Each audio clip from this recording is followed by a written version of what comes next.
Parish orphans and retrogrades.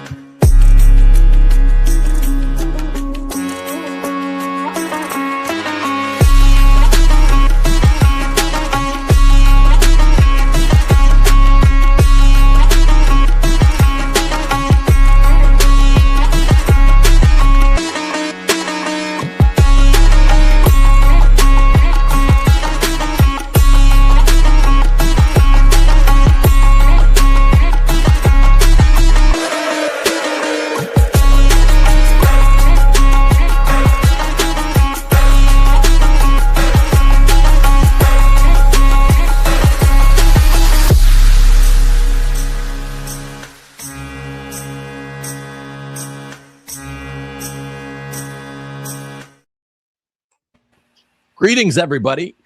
Today on Friday, June 19th, we decided to celebrate the sacred holiday in special fashion with a doubles debate, all Catholics. So we're not debating against anybody that we dislike. There are no personae non grata. So everyone's welcome. Today, that means I have 3 special guests, one of whom will be on my team, and 2 of whom will be arguing against my teammate and I. The other side in this, broadly speaking, old earth, young earth debate called the divinely revealed age Catholic position comprises Dr. Thomas Syler and Hugh Owen, both of the Colby Center.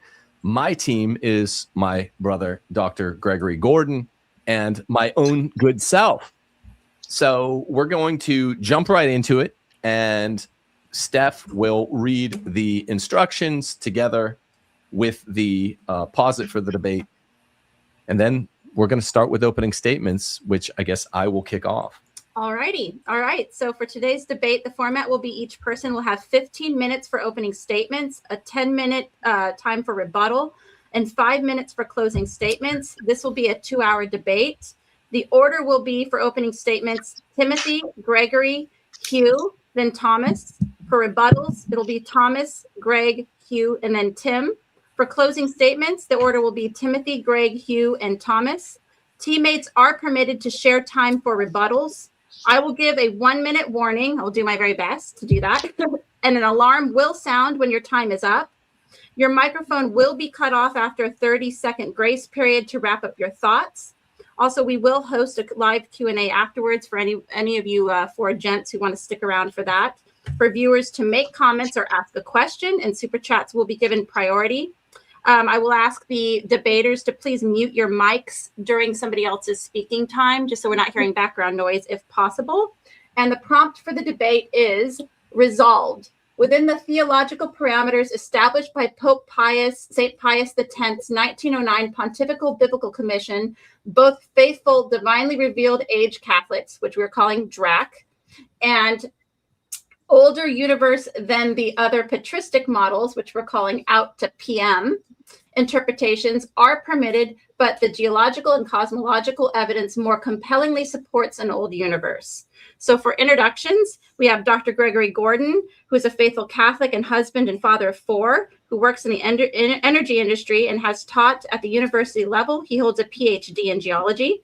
Hugh Owen is a convert son of Sir David Owen, the first Secretary General of IPPF, a husband, a father of 9, including a sister with the Benedictines of Mary, and a grandfather to 22 grandchildren so far. Dr. Thomas Syler is a 53-year-old Catholic attending Mass regularly at the local St. Peter's Fraternity Parish in Stuttgart, Germany, where he is serving as a ministrant and singing in the Gregorian Schola. He studied physics at the University of Freiburg and wrote his PhD thesis at Technical University of Munich. Since 22 years, he is working as a development engineer in the field of physical chemistry. Timothy Gordon is a Catholic philosopher, author, and debater, holds a PhL in systematic philosophy from the Pontifical Gregorian University, a master's in philosophy from Loyola Marymount University, and a JD from the University of San Diego, and at the University of St. Thomas Center for Thomistic Studies has completed all doctoral coursework. All righty. All right, I'm going to get ready for the timer. And we are going to begin opening statements with Tim. And your cue for me to change slides will be your card, right? Okay. Kobe. Or just slam your desk because I might not see that. Okay, I'll slam it. And all right, there you go. All right, everybody, you guys ready? Kobe. All right, Kobe. All right, starting now. Good afternoon, everybody. The Patristic Fathers favored a range of scientific guesses at Earth's age. We, for our part, on the out to PM side, guess at an older age than the oldest patristic guess. And most importantly than either of these, the church weighed in definitively in 1909, saying, let the best science win, more or less. The claim by our opponents, Thomas and Hugh, the Drac claim, is therefore opposed to the Magisterium when it claims that a number has been, quote, divinely revealed when quantifying the age of the earth. Half the time or so, they do so. The other time, they retreat to a more defensible claim. This alternation between a more and less defensible claim is what I'd argue Drac is. That's what we're going to argue Drac is, and I'll show as much today. This is called the Mott and Bailey. It's a rhetorical technique, and it's very strong. It's very effective. We'll get to that, though. Before discussing geology, cosmology, fossils, radiometric dating, anything you expect us to do, any other scientific question, we need to begin with the actual resolution. Slide, please. Tonight's resolution states, within the theological parameters established by Pope St. Pius X's 1909 Pontifical Biblical Commission, please see the highlighted portions there, audience and debate members. Both faithful, divinely revealed age Catholic and out to PM interpretations are permitted. But the geological and cosmological evidence more compellingly supports our position, older universe than the other patristic models. My brother, Dr. Gregory Gordon, will address the geological evidence. My task is significantly narrower to open us up. My task is to address the theological question, which is almost redundant given the prompt tonight. I contend the answer is yes to the following question. Did the church establish a framework within which a faithful Catholic may hold an old universe interpretation? And I begin with a very simple question for Thomas and Hugh.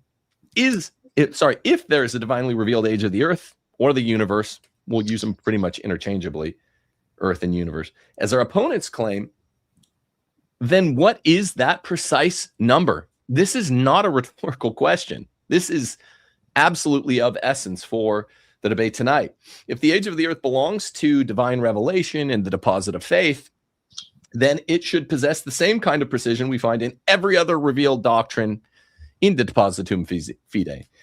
Trinity consists of exactly 3 divine persons. Christ possesses exactly 2 natures. There are exactly 7 sacraments.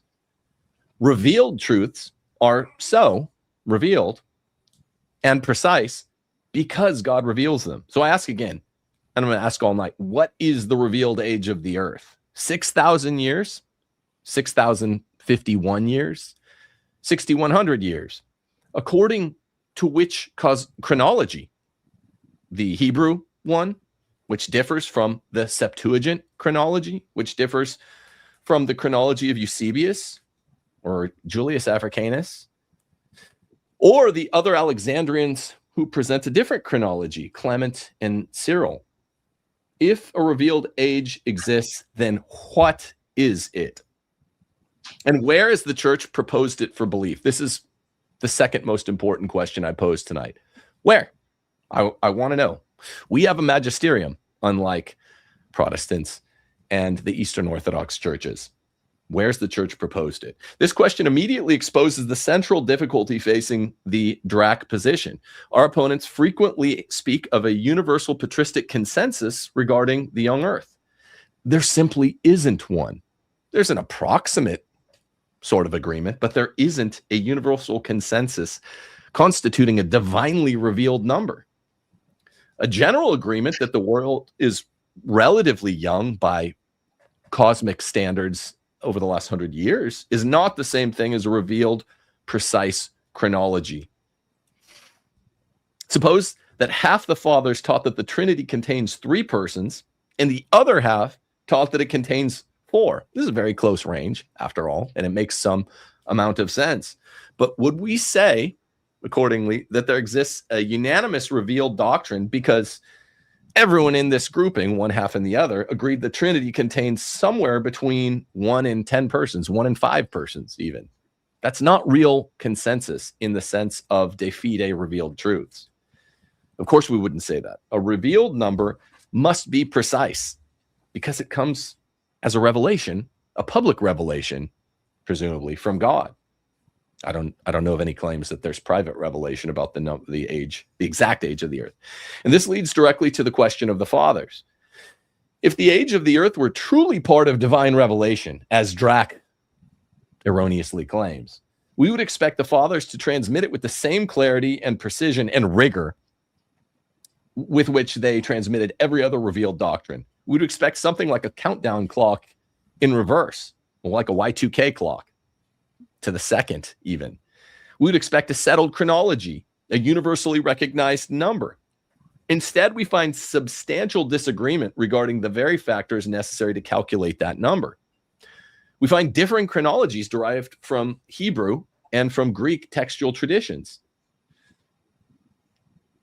We find disagreement regarding the interpretation of Sirach chapter 18, verse 1, which says literally that God created all things simul in the definitive Catholic scripture at the same time, which definitely contradicts the sequential view proffered by Basil or St. Ambrose, St. Basil or St. Ambrose. We find, so I want to say many patristics disagreed with simultaneous creation, like Basil and St. Ambrose. Many others posited simultaneous creation. These are the constitutive facts, the addends leading to the sum of what a presumptive sum of the earth's age may be. We find disagreement among the patristics regarding whether the 6 days are ordinary solar days, logical days, angelic days, literary days, or some combo thereof. These are not minor details, the way that Drac would have you believe. This is not consensus. This isn't what consensus looks like. These are the very premises from which one would derive the age, or like I said, addends of a sum. If you change 2 and 2 equaling 4, if you change one of the 2 addends, you're going to change the sum. If it becomes 3 and 2, the sum is 5. Augustine argued in De Genesi and in City of God that God created all things simultaneously in a single divine act, and that the 6 days represent a logical ordering rather than 6 ordinary solar days. How could they be solar days for those first 3 days? I know it's a tired point, but I'm not going to not say it just because it's obvious. Appealing to Sirach chapter 18, verse 1, which is also inerrant scripture, he taught that God created all things at the same time, simul, and implanted causal principles, rationes seminales, that would unfold through time according to divine providence. The other Eastern master of the original 8 doctors of fathers and doctors of the church, Gregory of Nyssa, likewise described an initial creation similar to the seedling idea of St. Augustine, followed by an ordered unfolding according to powers and principles established by God. Other fathers, namely Basil, Ambrose, Ephraim, Chrysostom, favored a more sequential and literal understanding of the 6 days, very similar to Drac, to what Hugh and Thomas put forth tonight. The point is not that the fathers disagreed about creation ex nihilo, because of course they didn't. This was the very purpose about which they wrote, especially St. Augustine. They agreed that God created the heavens and the earth. They agreed that Genesis is true. They agreed that Adam and Eve were real. They agreed that mankind fell and needs redemption, but they did not hand down a single universally agreed upon chronology in a manner required for the dogmatic age of the earth. And that distinction matters. Historical estimate is one thing, revealed doctrine is another. The fathers unanimously transmit the doctrine of creation ex nihilo. They do not unanimously transmit a precise revealed age. If the premises differ, the calculations differ, like I said before. If the calculations differ, the final number differs. And if the number differs, the claim that God publicly revealed a precise age of the earth becomes increasingly difficult to sustain. And now, Here we are, if we have those slides. We come back to the most important magisterial evidence in tonight's debate, the only magisterial evidence for tonight's debate, the 1909 Pontifical Biblical Commission's responsums. The importance of the 1909 PBC is frequently misunderstood and undervalued. It is the definitive claim by the Catholic magisterium about the age of the earth. The commission was not asked whether Genesis is true. Everyone agreed Genesis is true. The commission was asked and raised to the level of doctrine, which is on one of these slides, 2 years before, what precisely Catholics are required to believe from Genesis. That distinction matters enormously. The commission carefully identified the truths Catholics must affirm, line by line: creation by God at the beginning of time, special creation of man, formation of woman from man. This has been very important to my career, literally, historically. The unity of the human race, original justice in the pre-lapsarian state, the fall in the post-lapsarian state, the temptation by Satan, the consequences of original sin. That's it.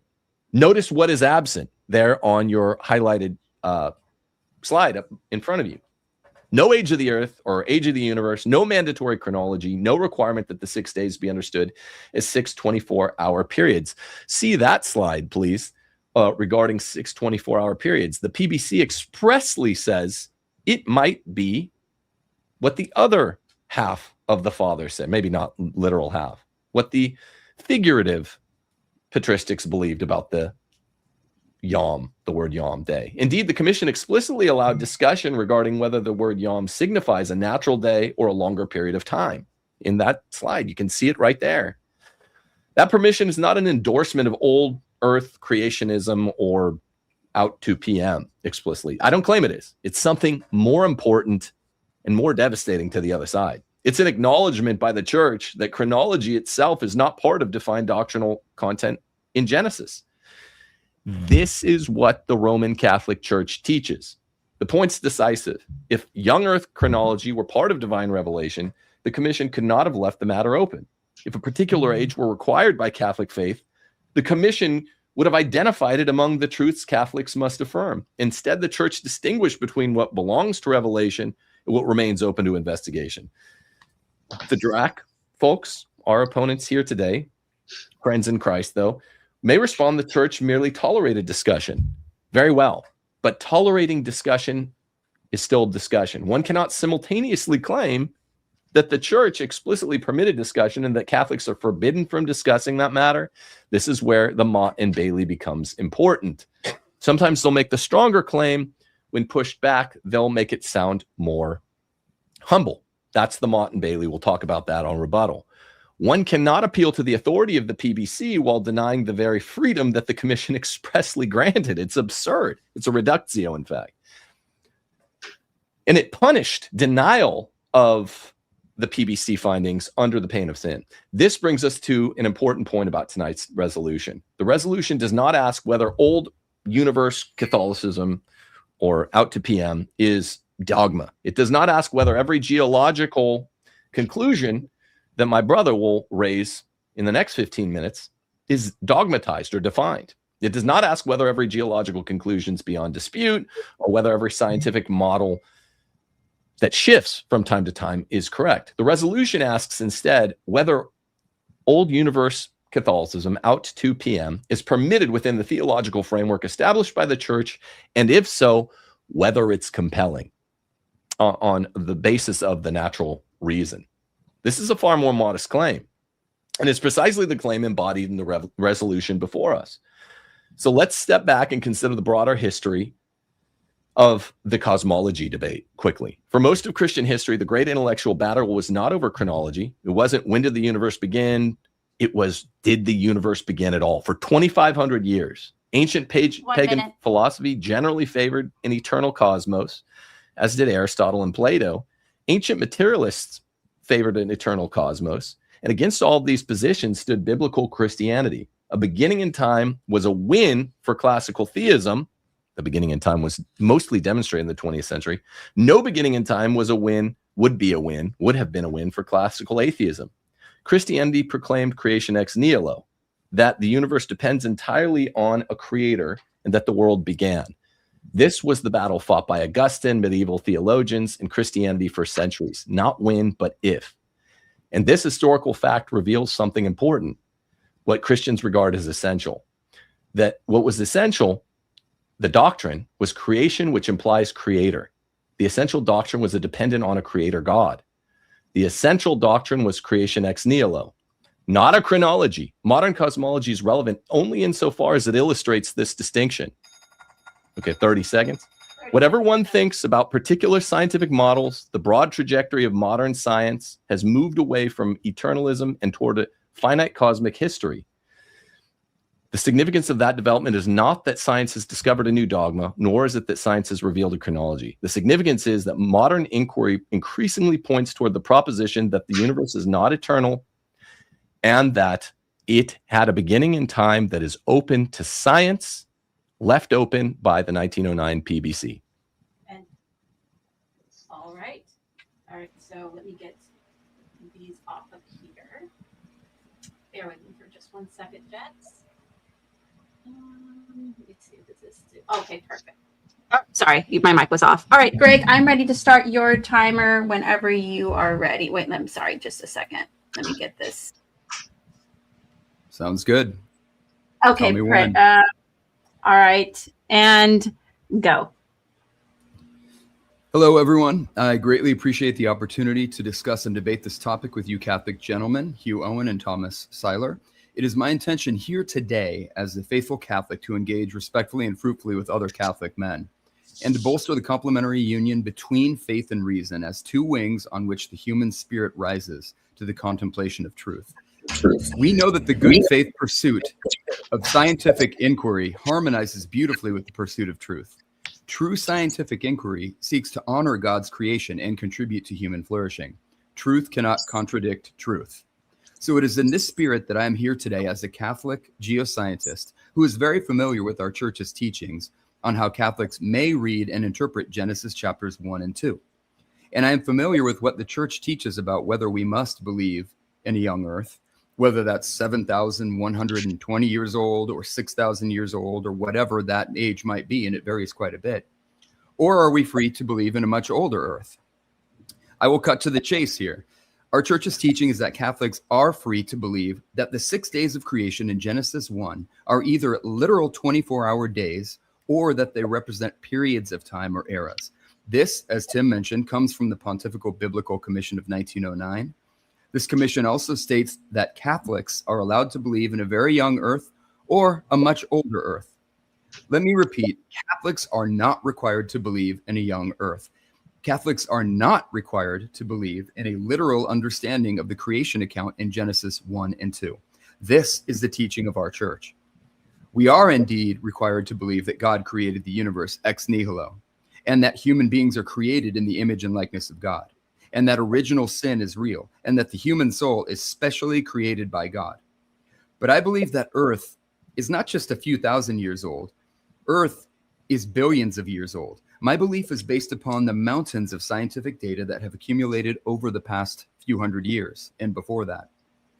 I believe that the 6 days, or Yom in Hebrew, Yamim is the plural form.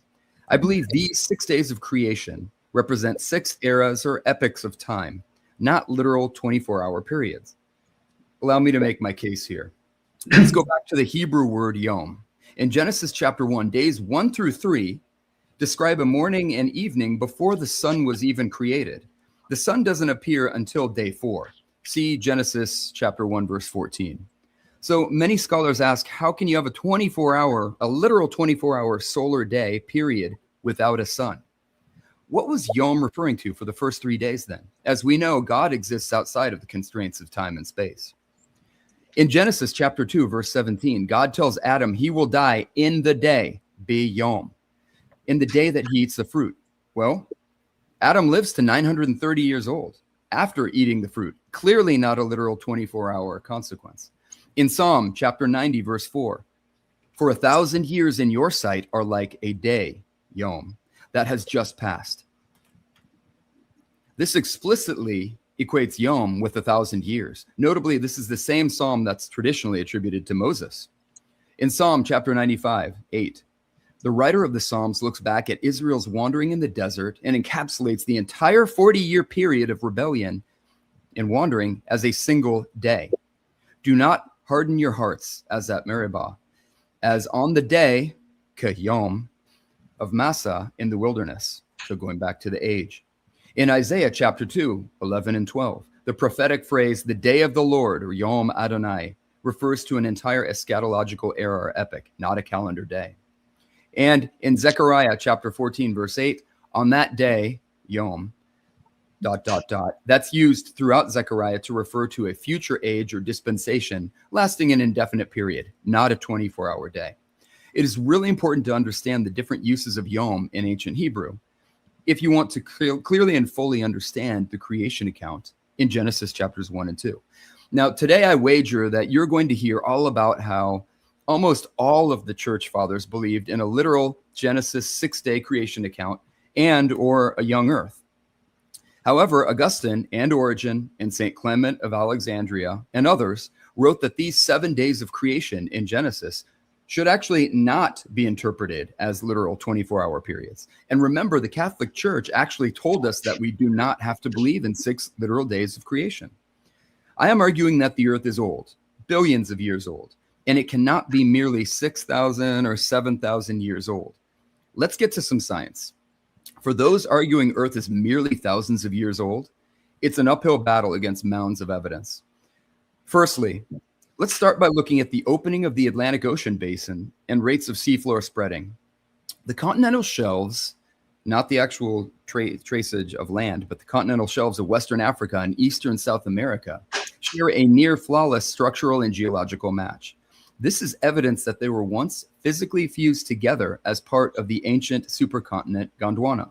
Today, the average distance between these matching continental margins across the South Atlantic Ocean is roughly 5,000 kilometers, depending on where you measure it, 500 million centimeters. Satellite GPS tracking and seafloor mapping in modern day demonstrate that the Mid-Atlantic Ridge, which is the largest and biggest mountain range in the world on the seafloor, it's currently pushing these two tectonic plates apart at an ultra-slow average rate of about 2.5 centimeters per year, which we can measure in modern day.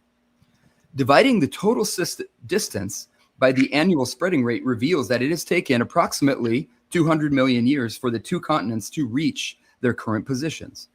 Because the ocean floor between these two continents was slowly generated during this multi-million year journey, the Earth itself must be older than the duration of this single geological event. Now, to verify this scenario, we can look at several independent lines of evidence, not just the seafloor spreading rates. Because Earth has a constantly fluctuating and reversing magnetic field, which is observed in modern times with modern instrumentation, there are differential magnetic striping or anomalies that are locked into the iron-rich basalts on the seafloor. These stripes or anomalies have perfect symmetry on both sides of the mid-Atlantic spreading center. They can be matched up with basaltic lava flows on land and radiometrically age-dated with potassium argon techniques and others. And they're dated to approximately 200 million years old, a little bit less, in remarkable agreement with the rates of seafloor spreading. Further, the discovery of highly specific fossil belts, such as the land reptile Cygnognathus and the freshwater Mesosaurus in South Africa, in Eastern South America, and in Western Africa, they're stretching across vastly separated oceans, so fossil belts on both continents, provides the biological proof that the eastern part of South America and Western Africa were once unified. If the continents had always been separated by thousands of miles of deep salt water, the distribution of these ancient creatures would be a biological impossibility, because Cygnognathus could not swim across the Atlantic Ocean.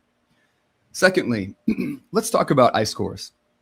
There are tens of thousands of cyclically varying Greenland and Antarctic layers observed in ice cores that document the last glacial period and the current Holocene interglacial. And you can check out the Greenland ice core chronology and the West Antarctic ice core projects. It's all public access data for the most part. These ice layers contain very specific volcanic tephra, ash, and particles from volcanic eruptions, as well as cyclically fluctuating stable oxygen isotopes and hydrogen isotopes, variations in sea salt concentrations, and other geochemical data that are easily measured. Oxygen isotopes are known to vary seasonally within a year. This can be observed in the modern day. Warmer temperatures generally produce precipitation enriched in O18. Colder temperatures favor removal of O18 from air masses. Well-known documented natural historical eruptions and events have been observed in these ice strata cores and records, a great calibration point. Let's go through a few. There were eruptions in 536 and 540 AD that show major sulfate spikes in the ice cores. And there are human reports from Byzantine, Chinese, Irish, Roman historians and sources of these eruptions. The 939 AD Eldega eruption in Iceland, which is not far from Greenland, has strong evidence that we see in the Greenland ice cores. Going through some of these, there are lots of these. Let's look at the 1815 Mount Tambora eruption in Indonesia. This contains a major sulfate layer in Greenland and the Antarctic ice cores. There are excellent multi-continent human accounts of destruction, darkness, and ashfall during this eruption event. And critically, we can count backward to 1815. We can literally count the layers back to 1815 from modern times. And we can calibrate ourselves in with these techniques by looking at the 1991 Mount Pinatubo event in the Philippines, which is a great calibration point with modern instrumentation. So, based upon the above known natural historical events and the calibration to these events, each year forms a recognizable cycle in the ice. We can easily calibrate ice layers in the ice cores and correlate them to a specific year. Layers can be manually or semi-manually counted going back 12,000 years throughout the Holocene interglacial, much older than even the young Earth proposed, the 6,000 or 7,000 divinely revealed age that's proposed. In Greenland, there are more than 50,000 of these layers that can be easily resolved in a laboratory setting. And there are more than 800,000 geochemical layers or cycles that are present on the continent of Antarctica, which stores a lot more ice. It goes back farther in geologic history. The cycles are defined not only on ash layers, but also oxygen isotope variations, dust content, sulfate concentrations, and electrical conductivity, which is a proxy for volcanic acidity that we've calibrated to with current observations. Thirdly, let's talk about dinosaurs and Mesozoic rocks in the lands of the Bible. Young Earth creationists and Drax claim that humans have existed on Earth since the sixth day of creation, Yom HaShishi. Therefore, almost all of the fossil record would have evidence of humans and their dwellings and civilizations. There are numerous Mesozoic sedimentary rock outcrops that have dinosaur trackways preserved, as well as dinosaur fossils that are near localities where the earliest humans are known to have lived in the Middle East, according to the Bible as well. In Iraq, we have extensive Mesozoic strata with sauropod footprints, theropod footprints, and trackways. The famous site is Sulaymaniyah. Jordan, dinosaur footprints, there are pterosaur remains, even some marine reptile fossils. In Israel, Palestine, West Bank, in that region, there are marine fossils found because that area at that time was submerged in the Mesozoic. In Egypt, we had the Mansosaurus site in the Qusair Formation, which is Upper Cretaceous, as well as the Cenomanian Bahariya Formation with ancient coastal plain, fluvial, and swamp deposits where these animals were preserved, their bones. However, there are 0 instances of human bones, fossils, or even tools, dwellings, relics, or footprints that have been preserved in these same Mesozoic strata. In fact, there has never been any hominid fossil that has ever been found in Mesozoic rocks, which can be visually correlated and geochemically correlated around the world. It would be helpful to understand why, if early humans did indeed live on Earth at the same time as dinosaurs. Of all the human or Homo sapiens bones and fossils found around the world, the oldest that have been found are in sediments dated and correlated as late Pleistocene, approximately 300,000 years old. No Homo sapiens bones or artifacts have ever been observed anywhere in the world in rocks older than or stratigraphically below late Pleistocene. And I don't even have to appeal to absolute age dating. There are many relative age dating techniques here that I appeal to. If humans were really created on the sixth day, then all correlated sedimentary rocks that are older and found below stratigraphically any late Pleistocene rock layers would have to be deposited between day 3 and day 6 of creation, deductively. These rocks, which would have been deposited in the time span of 72 literal hours, would include radically different rocks in depositional environments such as tropical warm water limestones, glacial moraines and conglomerates, Aeolian desert dunes, deep marine sandstones and mudstones, shallow water river delta deposits, often all in the same locality, in 72 hours. Furthermore, it would be very difficult to explain how a global flood in Genesis could have deposited the desert Aeolian dunes throughout the American Southwest, like the beautiful ones you see in Zion National Park, or glacial deposits, or annually layered varves in a lake, or diatomaceous silicious stone at the bottom of the ocean. With everything that is currently known in sedimentology and stratigraphy, this is just not possible, and it cannot be reproduced in modern laboratory experiments, such as St. Anthony Falls Laboratory in Minnesota. There is no shortage of natural scientific evidence that Earth is at least hundreds of millions and probably billions of years old. In fact, I am only stopping the recitation of evidence here due to time constraints.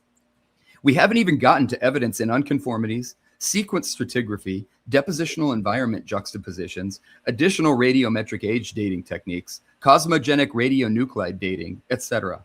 The complexity and diversity of God's creation is incredible, and the natural history of this universe and planet Earth is intelligible and knowable to humans, thanks to God.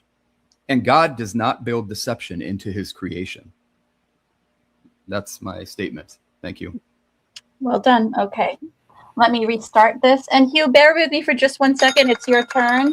I'm just going to get your slides up so that make sure that we have those up properly. So just 1 second. Certainly. Okay. Let's see here at the stage. All right. Hopefully everybody can see these okay. And let me get rid of my comment on the bottom so that we can. All right. Let me see here. I'm also going to try. Let me see if I can make Hugh solo so I can see. Oh, no. Sorry. Okay. I'm going to keep looking very diligently for your cue for the slides. So when you're ready, I'm ready to start the. Oh, wait. Let me do this. Sorry. Custom timer. Okay. I'm ready when you are. Okay. So we'll go. I'll say go.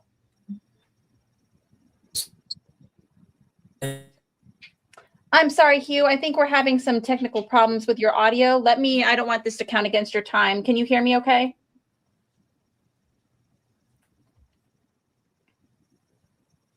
I think we're having some hard time. Oh, I think he's going to end and we lost Hugh for a second. He might try to join back in. We'll just wait. Okay, let me just make sure that I have the clock going. Oops, I'm going to cancel on this. No timer. Nope. I don't want that. Okay, let's see. While we're waiting bear with us for a second while we see if Hugh can rejoin us. I know that he had some internet issues that he was dealing with last week as well. So he's, how come it won't let me restart this timer? That's a relatively moderate problem. You would think, I know, right? I know. Like making a big deal out of my timer. I hope he can come back in. Yeah, I think so. Let me see. And if not, did you guys want to, I don't know if Dr. Syler would like to go if we're having a hard time. I'm not sure how you guys want to do that. Yeah, that's probably a good solution if I take over until he comes. Okay, perfect. If that's okay with you guys, then I will remove this for now. And there we go. Oh, Hugh entered in. Okay, let me see if we got Hugh again. I'm sorry. Hugh, do you have us? I'm with you again. Okay, perfect. Okay, I'm just going to deal with this timer. I don't know what happened. It's acting a little weird. Let me just exit out of here. As my holy priest friend told me, the devil hates your talk.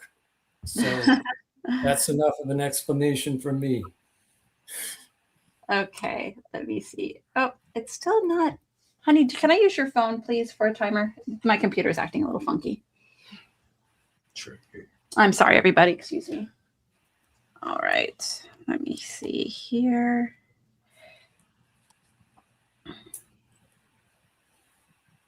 Timer. All right, 15 minutes. Okay, if you're ready, I'm ready, and I will look for your cue. Very good. Thank you. All right. In the name of the Father, the Son, and the Holy Ghost. Amen. Hmm. Only someone who has a vantage point outside of time can tell us with certitude when time began. Only our Lord Jesus Christ knows and reveals the true age of the world through the inerrant Word of God, through the unanimous teaching of the Fathers, through the prayers of the sacred liturgy. And therefore, in light of the 1909 Pontifical Biblical Commission's answers to the questions about Genesis 1 to 3, the burden of proof remains where it has always been on anyone who challenges the traditional Catholic chronology of the world of much less than 10,000 years from creation to the present. The PBC's replies to questions 1 and 2 define that all of Genesis 1 to 3 is historical truth. The reply to question 3 teaches that, quote, no one may deny facts related in those chapters which pertain to the foundations of the Christian religion, including the creation of all things wrought by God in the beginning of time, the special creation of man, the formation of the first woman from the first man. The PBC's answer to question 5 allows that some expressions in Genesis may be understood improperly when, quote, reason prohibits holding the proper sense, unquote, or, quote, necessity forces its abandonment, unquote. However, according to the answer to question 6, interpretations should be made with the Holy Fathers and the Church herself leading the way. The PBC's answer to question 7 establishes that the word dies or day in the distinction of the 6 days may be understood in the proper sense as a natural day or in the improper sense as a certain space of time. But we will see that the only patristic alternative to the overwhelming majority view that the days of creation were 24-hour days is an instantaneous creation, which St. Augustine based on Sirach 18:1. Thus, there is no possible basis in the Fathers for a creation being spread out over a longer period of time. Moreover, failure to prove that the improper sense of dies is the only reasonable interpretation of the word, ipso facto establishes natural day as the preferred interpretation. And since the answer to question 6 teaches that the interpretation of Genesis should be made with the Holy Fathers and the Church leading the way, the burden of proof rests entirely upon those who question the consensus of the Fathers. There's also an important link between the patristic consensus on Genesis 1 and the PBC's decree on the possible interpretation of dies as a certain space of time. According to the unanimous teaching of the Fathers, the Sabbath rest of the Lord after the 6 days of creation marked the end of the creation period. Consequently, apart from the creation of each human soul at the moment of conception, which is not the creation of a new nature, but a new individual with the same nature as Adam, creation ceased after the 6th day of creation. Now, a certain space of time is by definition a limited period. Therefore, the PBC decree establishes as a fact that the creation period, whether it was 6 natural days or an instant, is over. It is logically impossible, therefore, to learn anything about the events of creation week by observing present-day natural processes.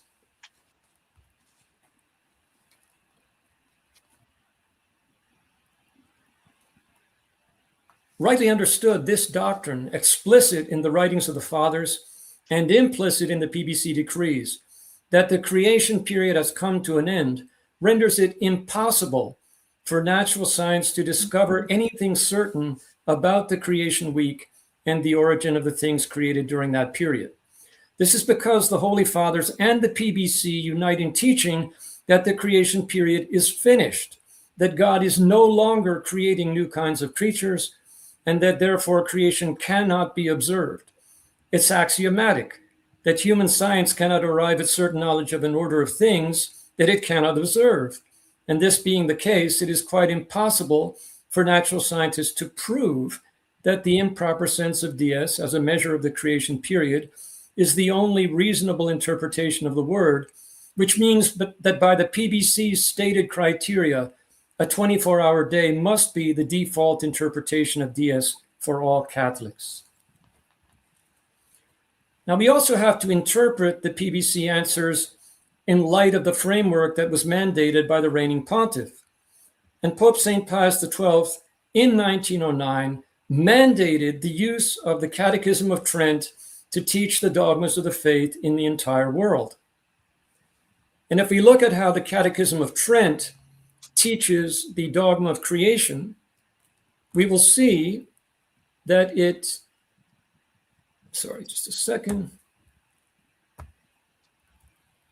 we will see that it teaches very clearly that the divinity created all things in the beginning.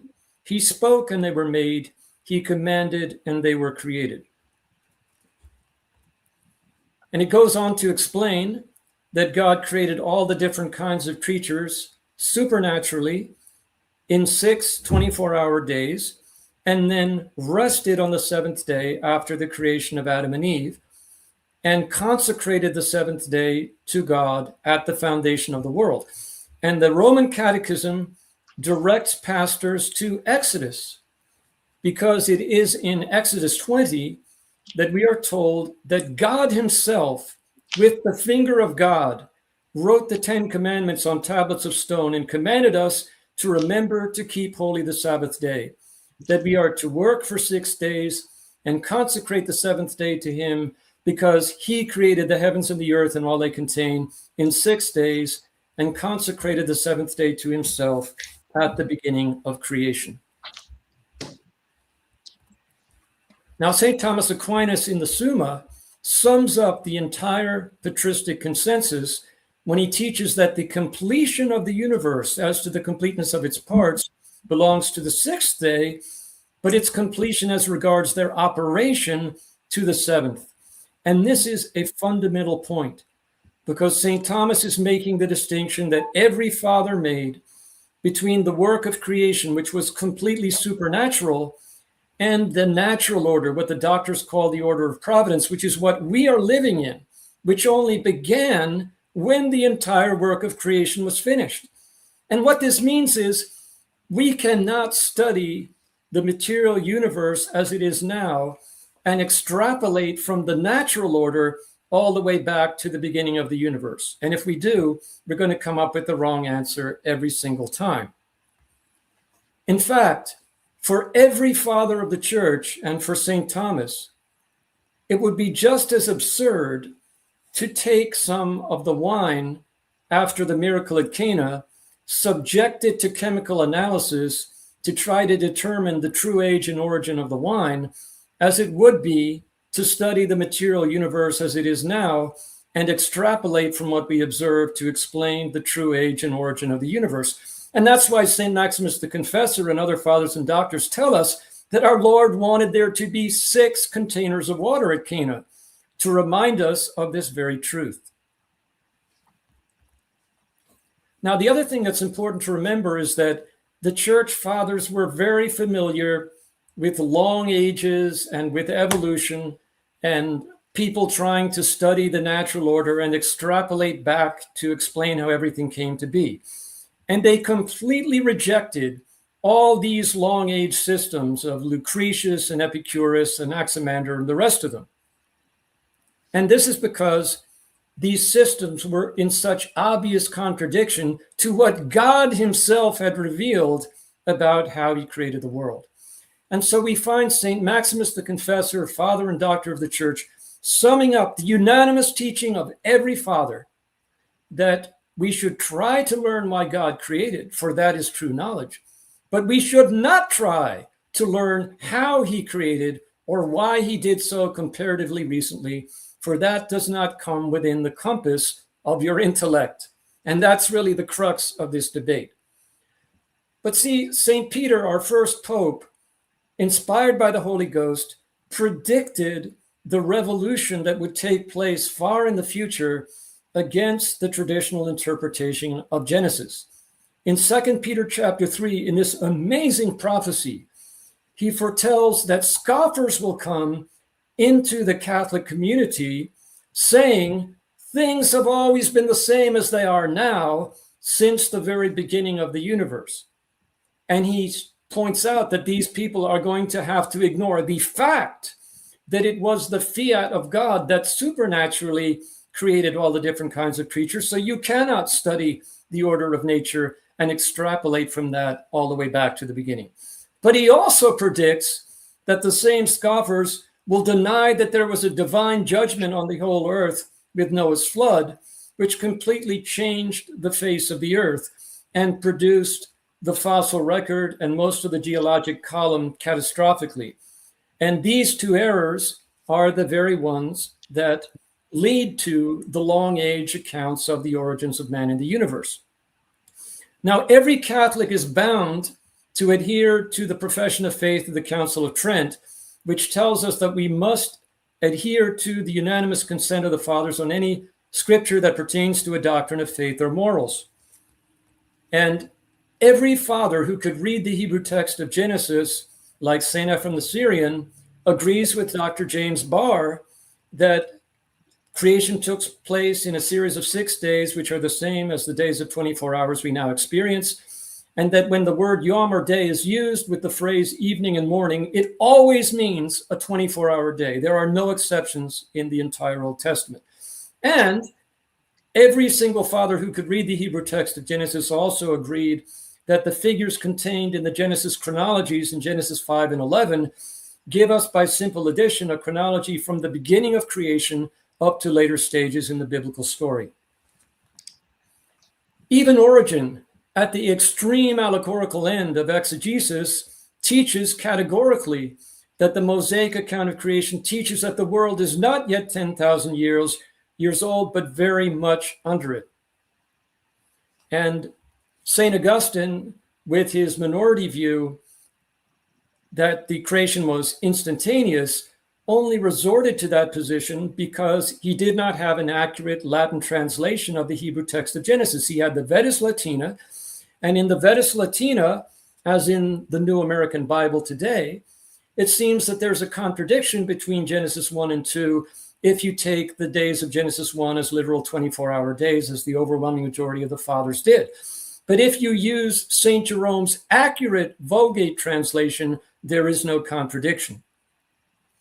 Now, as was mentioned earlier, St. Augustine relied on Sirach 18:1 as his proof text. He that liveth forever created all things simul in his Latin text.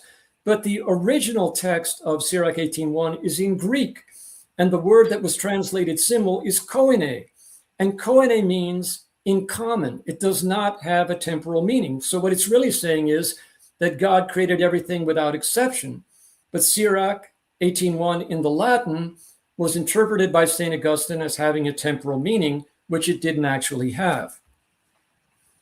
Now, St. Augustine and all the fathers, to a man, believed that the chronological data in the genealogies that say Patriarch so-and-so was 200 years old and he begot so-and-so was inerrant, and that from that chronological information in the genealogies of Genesis 5 and 11, we could literally calculate when the world began, approximately, not to the year, but very approximately. And this kind of information is only found in those particular chronologies. Please go to the slide that says a thing is of faith, please, because I think I had an extra one in there. And this is a very important point, that for St. Thomas and all the fathers and doctors, any fact that is related in a historical book of the Bible is ipso facto of the faith, and we cannot. And we must follow Pope Leo XIII, who upholds the constant rule of all the fathers and doctors that we are not to depart from the literal and obvious sense of Scripture unless reason dictates or necessity requires. And the literal and obvious sense of dies or yom in Genesis 1 is a 24-hour day. And therefore, the onus probandi, the burden of proof, rests entirely on anybody who questions the literal and obvious sense of day in Genesis 1 in light of all the answers that the PBC made to the 8 questions on the first 3 chapters of Genesis. Thank you, and God bless you. Very good. Thank you very much. I hope the slides worked okay for everybody. Okay, let me remove this here. All right. So then now we have Thomas. Let me start my, oops. Let's do, sorry, just 1 second, Thomas. I'm just going to reset my timer. I think I'm still a bit struggling with the upload of the files to show it. 1 second. Okay, no problem. Take your time. Oh, that's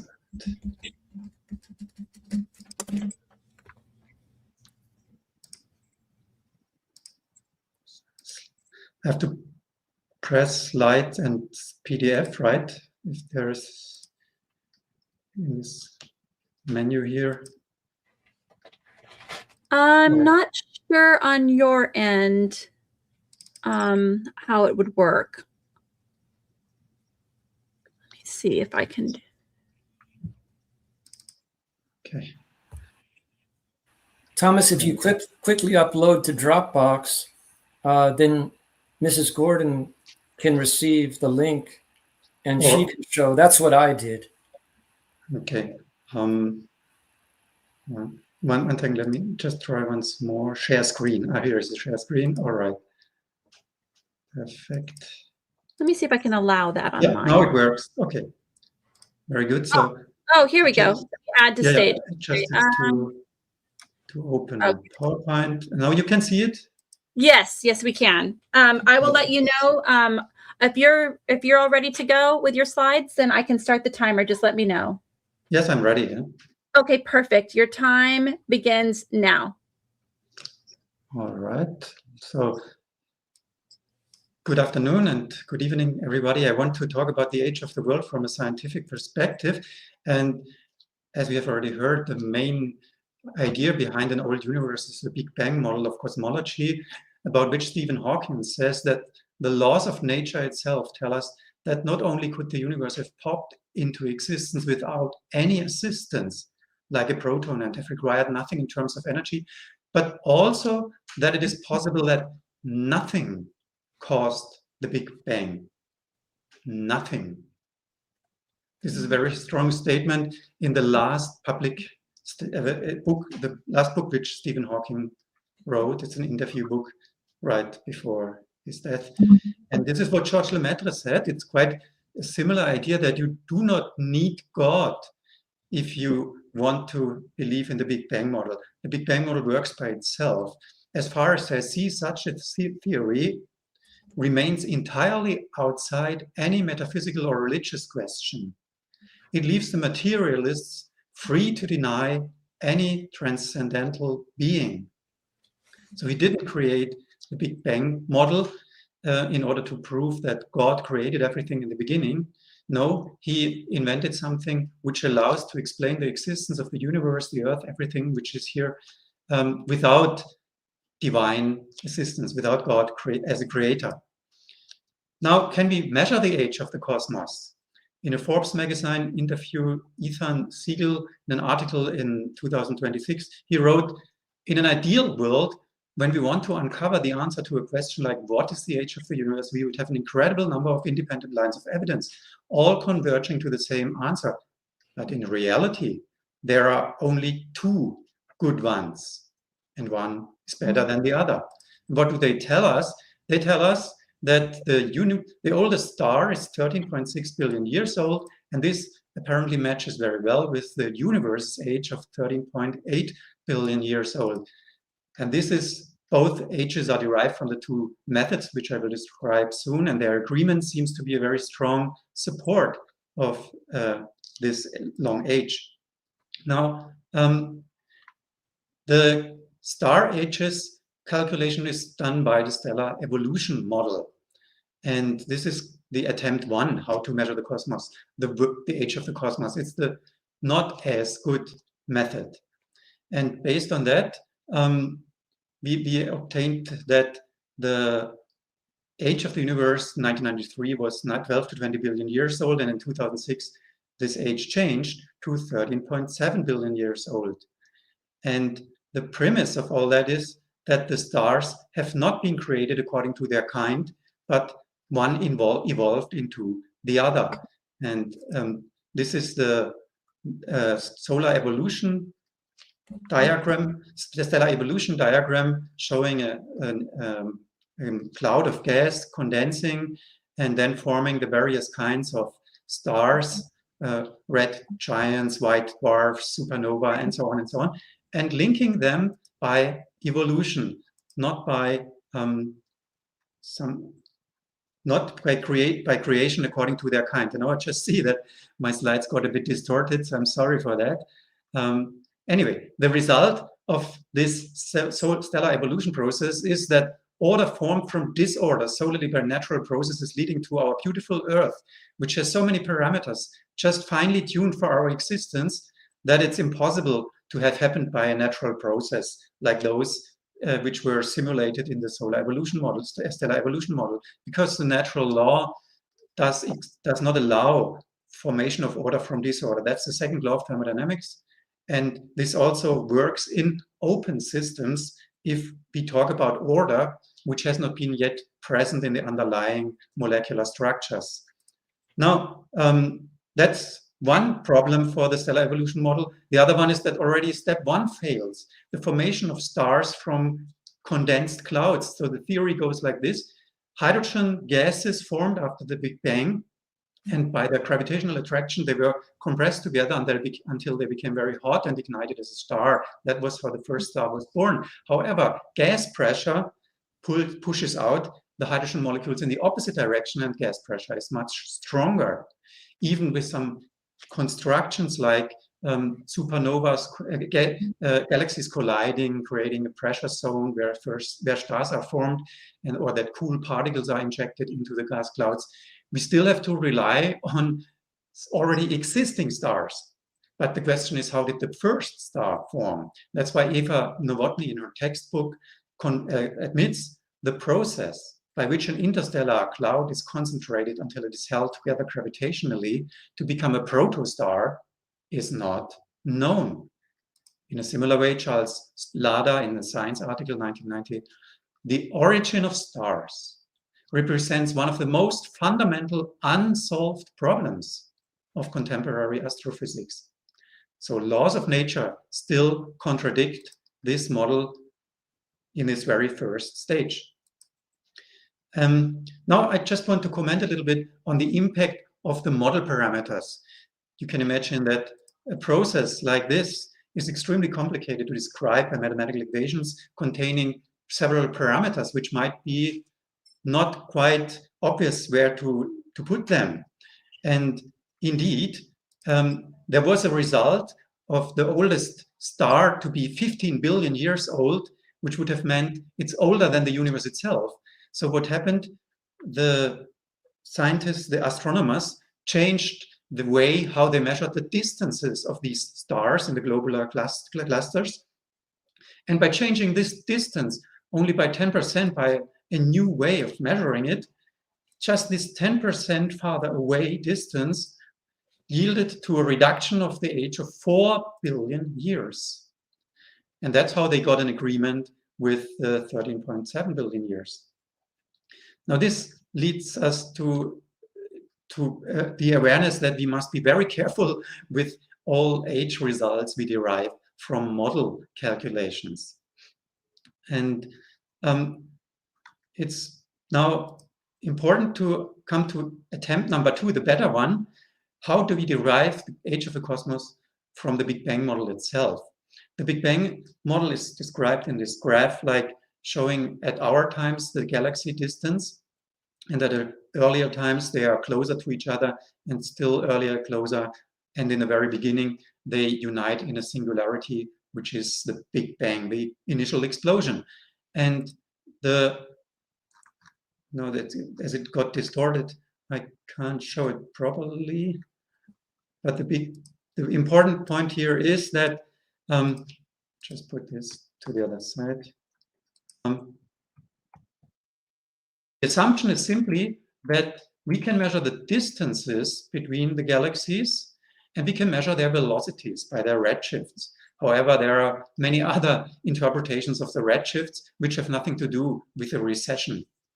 But if we do so as the standard model does, then we can say that the galaxies move according to this very simple law of uniform linear motion. That's the distance is the product of velocity times time. Therefore, if you want to know how long it took until they reached the distance, you just divide the distance by the velocity, and that gives you the age of the universe.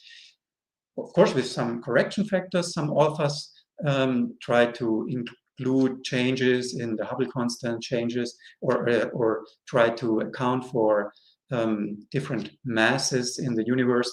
Nevertheless, these correction factors add up to almost 1, so that it remains that this is the formula you can use to derive the age of the Earth, and S over V is just the reciprocal of the Hubble constant, V over S. So the age is given as reciprocal of the Hubble constant. And if you do that, you obtain 2 billion years for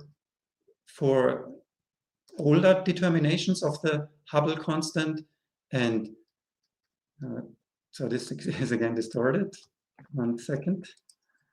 The Hubble constant was not at all constant, but the astronomers, as visible here in the graph published by Harvard University, reported ages or Hubble constants between 500 in the 1920s, 1930s. This was a measurement of Hubble himself or of Lemaitre. And this was discarded after each decade until they ended up at very low Hubble constants of around 72. And the older ones gave 2 billion years. The newer ones give 14 billion years. So this sheds much doubt on the validity and reliability of the age measurements. And why did they change the Hubble constants? The reason is that the distance measurements changed. And the distances rely totally on measuring the brightness of these stars. And the brightness measurement is full of assumptions.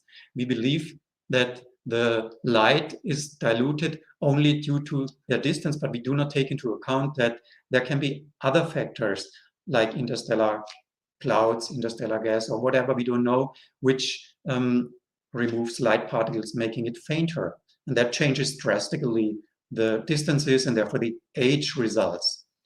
Now, if I zoom in to this diagram here in the last section, when we obtain this slide here, and this slide delivers what we see from 1996 to 2008 in the scientific literature. The scientific literature gives H0 Hubble constant values between approximately 100 kilometer per second per megaparsec or 30. And this leads to age differences between 10 billion years and 30 billion years, even today. So there is not a consensus in science. And we chose, for convenience or for whatever reason, that's still needs to be answered by those who chose it. We chose not the mean value, but we chose a value a little bit above it, 72 kilometer per second per megaparsec, which gives us the 13.8 billion years, which is in accordance with the ages of the oldest stars as derived from stellar evolution models. But if we had chosen measurement results a bit lower, we would be in total disagreement to these results. When a bit higher for H0, we would have a universe which is younger than the oldest stars. So it's quite understandable that we have chosen a value which just fits to the other model. Now, agreement between two different ways of calculating something does not necessarily prove that the age is correct. This is a table of the history of age measurement in the 1929. Until 1929, we were told that the universe is 2 billion years old and the age of the Earth, based on radiometric dating, 3 billion years. So it's not perfect agreement, but very near to each other. We could almost call it an agreement. 1955, the universe's age was told to be 6 billion years, and the age of the Earth by radiometric dating was now 4.55 billion years. Again, very near to each other. However, as we have seen today, we have an age of the universe between 10 to 13 billion years according to the Big Bang model. while there's now quite a difference to the age of the Earth of 4.55 billion years. So the bottom line is, as I said, you cannot prove the age from two agreeing models. Now, here we come to a very big problem of the stellar evolution model and the Big Bang. That's the cosmic fossil record. If Big Bang theory is true, then we can watch the past. If we look to distant stars, then we see the light tip of the starlight, which was emitted 13.3 billion years ago, which is old light and therefore shows the star in a young state. If we look to a nearby star or galaxy, we see light that was emitted when the star was young, and this shows the star in an old age. Therefore, our telescopes should allow us to see the cosmic evolution by comparing near galaxies to far away galaxies. But the result was that the galaxies in young regions look very much like those in old regions. There's no unambiguous observation of galaxy formation. Now, I could quote a lot from the scientific literature, but time is 1 minute. Very scarce. So the bottom line is, astronomers thought they had a nice, clear picture of how galaxies formed billions of years ago, but now the picture is suddenly turning muddy. A team studying the faintest galaxies ever to have their spectra taken is finding far too many big, mature galaxies, similar to our Milky Way, much too early in cosmic history. That's a big contradiction to the Big Bang model. Other contradictions are that spiral galaxies are rotating way too fast. That's why we need dark matter to keep them together. They are rotating 10 times too fast. The mass prediction is wrong, which the Big Bang model proposed. So the bottom line is that in order to describe 5% of the cosmos by natural processes, how they came to be by natural processes, we need to introduce 95%, which is called dark matter and dark energy, of which we even don't know what it is, but just to keep the theory alive, which would never have been done in any other field of physics, as Time is up. Scientists tell. 30 seconds. Right. Yeah, you have 30 seconds to wrap up if you like. Okay, I just want to read this final statement. The Big Bang theory today relies on a growing number of hypothetical entities, things that we have never observed. Inflation, dark matter, and dark energy are the most prominent examples. Without them, there would be a fatal contradiction between the observations made by astronomers and the predictions of the Big Bang theory. In no other field of physics would this continual recourse to new hypothetical objects be accepted as a way of bridging the gap between theory and observation. It would, at the least, raise serious questions about the validity of the underlying theory. Okay. All right. Thank you very much. Sorry, our timer alarm did not sound, but that's time. Thank you very much. So I believe you gents agreed for rebuttals, starting with Thomas for 10 minutes. Yeah, and I don't know. I think I'm coming through your mic. Oh, here we go. You're up again. I just wanted to remind everyone that we had said, I was hoping you would read it, Steffi, that the teams can use the time interchangeably. So. I read at the beginning. Okay, yeah. So Tom, but I don't. Just so Thomas is clear, because we talked about it before he arrived. Okay. You guys can use either of each other's rebuttal time. You can go back and forth. You can use the 10 minutes homogeneously, heterogeneously, whatever you like. And if you're going to use cross-examination questions, then we'll give one-line answers or whatever. So just ask a girl question. So I'm just starting the timer for 10 minutes, and however they want to use that, that's how they want to use it. Precisely. And then okay. You can use it for cross-ex too, and we'll just give 1 or 2 line answers, same and vice versa. Okay, so however you guys want to use that time, we're going to start with Thomas, and it's for 10 minutes, and I'm going to start the timer. But right. I'm sorry, I just want to clarify, but we are both going to get 10 minutes that we can share if we want to, correct? Yes. Yeah, we'll alternate. There'll be 20 minutes for your team. It'll be 10 for you guys, 10 for us, 10 for you guys, 10 for us. And the rebuttal order will go Thomas, Greg, Hugh, Tim. And again, I'll just start the timer, and however you guys want to use that 10 minutes is fine. It's just so that Tim and Greg are not talking during your time. So, all right, starting now with Thomas, and I will start your timer now. All right. So let's proceed with geology. We have heard previously some arguments resting on the geological column theory proposed by Charles Lyell. according to which these sedimentary strata, which we find all over the world, have been formed in this way. Water carrying sediments covered the earth, and sediments settled down slowly. The water through the next layer came, and the sediment hardened into rock after each sequence, and so on, forming these huge mountains.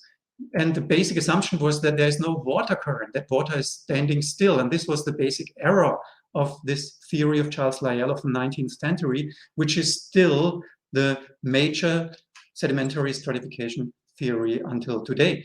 But the experimental research has continued and has now led to different results on how sedimentary strata form.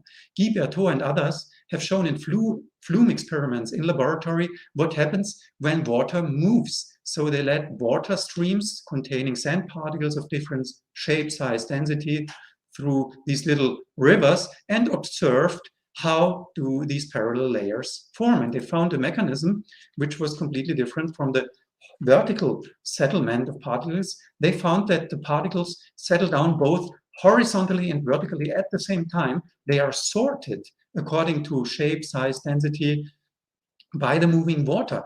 This is according to this sketch here, and this has been seen after the water was removed, that there are these layered structures having originated from a self-sorting by the moving water. You can find videos on that on sedimentology.fr, and that indeed this mechanism observable in the laboratory, in contrast to the other mechanism, was really the one which created the huge structures in nature. That is supported by very many observations in nature, like polystrate fossils, tree trunks ranging through several layers of sediment. It's very unbelievable that these trees were fossilized over millions or only 100,000 of years. As Derek Agar tells us here, it would have taken 100,000 years to bury a tree 10 meters high, which is ridiculous. And we have bent strata without cracks in between, indicating that they bent while the layers were still soft before they hardened into rocks. So they cannot have formed over 100,000 or millions or even billions of years. And most importantly, we don't see traces of significant erosion or irregularities between the strata, while on top, we always see significant erosion. So if now the next flood happened and the next deposition took place, we would now have no parallel strata for the first time in history, while in the past, we always had parallel strata. So that disproves that the present is the key to the past, as Charles Lyell summarized his uniformitarian theory. Here, for example, we see an article by Nivelle in Catastrophes and Earth History, the New Uniformitarianism. A puzzling characteristic of the erythral boundaries and of other major stratigraphic boundaries is the general lack of physical evidence of subaerial exposure. Traces of deep leaching, score, channeling, and residual gravels tend to be lacking, even when the underlying rocks are chatty limestones. And here in Geology, an article which pointed out that 84% of Earth's land surface is being eroded away. So how can the present be the key to the past, as Nyberg states? Now, there's more evidence that sedimentary strata formation happened rapidly. That's preserved biostructures in deep strata.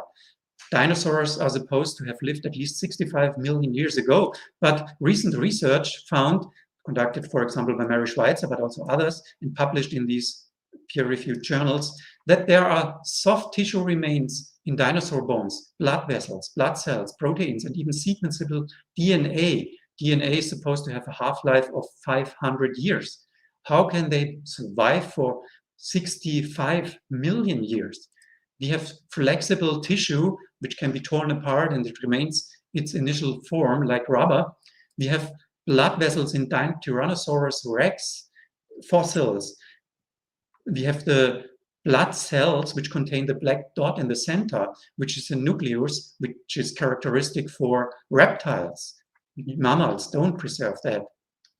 So to summarize, the Big Bang model and stellar evolution model do not provide age measurement of the universe. Astronomical observations contradict the two models, and the observed mechanism of sedimentary rock formation confirms a young Earth. Furthermore, there is a list of 101 natural phenomena that support a young Earth. You can go to this article on creation.com and examine each of them in detail. I didn't examine each of them in detail. I took the most important, with which I dealt much more in detail, which I can guarantee that this is solid science. These others, of course, have to test each by yourself. Commenting a little bit on the question of why we do not find human fossils in the lower strata. No, simply because the lower strata are not older than the upper strata, as confirmed by laboratory experiments. So the reason why we find a certain sequence of marine fossils here below than amphibia, reptiles, mammals, birds, and humans going upward is most likely due to ecological reasons. So to the place where they were living when this huge flooding event occurred. Those creatures which were living closer to the ocean floor, of course, were buried in the deepest zones, while the others which could escape to higher mountain regions and so on, they were buried in higher strata. That's one model. I don't say it's the only one, but further research is always welcome, of course. Now I want to comment on ice cores as being a very secure way of proving long ages. We see in these ice cores annual oscillations of the heavy O18 isotope, which are attributed to summer-winter periods. However, as LA admits in the Journal of Geophysical Research, fundamentally, in counting any annual layer, we must ask whether it is absolutely unequivocal or whether non-annual events could mimic or obscure a year. For the visible strata, and we believe for any other annual indicator, we have heard many in the previous statement, at accumulation rates representative of central Greenland, it is almost certain that variability exists at the subseasonal or storm level. We certainly must entertain the possibility of misidentifying the deposit of a large storm or a snow dune as an entire year. So you have a surface of snow which has a given abundance of O18 versus O16, and now a storm puts snow with another abundance of O18 versus O16 on top of it, or a moving snow dune. And that mimics a year change, although this can happen several times in 1 year, which leads to several successive layers, and therefore you count too many of these layers. Finally, I come to radiometric dating. Now, radiometric dating is used to derive the age of the Earth of 4.5 billion years, but there are many unknown parameters in radiometric dating. For example, we don't know whether in the beginning there were 100% of the parent element, there was no loss, no influx, and particularly there was a constant decay rate. And usually we don't take into account what physicist Olkowski has published in the Central European Journal of Physics, that we measure today the decay rate by the ground state nuclei, which have a long half-life. But when elements are formed in nuclear synthesis, for example, they are in an excited state, the nuclei, and they have a drastically shorter half-life. And this leads not to this slow decay rate, this leads to a much faster decay. Therefore, the several billions of years can happen in several thousands of years only if we take into account excited states. And that does not mean these excited states have been created in a Big Bang or in a solar evolution model, but they could have been created in the stars according to their kinds from the very beginning, nuclei in an excited state. There are more evidences of increased radioactive decay rate when you ionize an atom. We have observed that 30 billion years half-lives have reduced to 30 years. And stable elements with an infinite half-life shrink to a half-life of 48 days. And furthermore, in a recent series of papers, evidence has been presented for correlations between solar activity, the neutrino flux, and nuclear decay rates. So this makes it very unlikely that these nuclear decay rates have anything to do with time, which we can rely on. Thank you. Thank you very much. Okay, so we are off to Greg's rebuttal time. And just to remind everybody, you can use, teams can use the portions of their own each 10 minutes. Is that correct? Okay. All right, Greg, I am ready whenever you are. Let me, oh, actually, sorry, just 1 second. Let me do this. Okay, I am, are you ready? I am ready. Yeah, I've got some notes. Okay, when. Starting 10 now. minutes?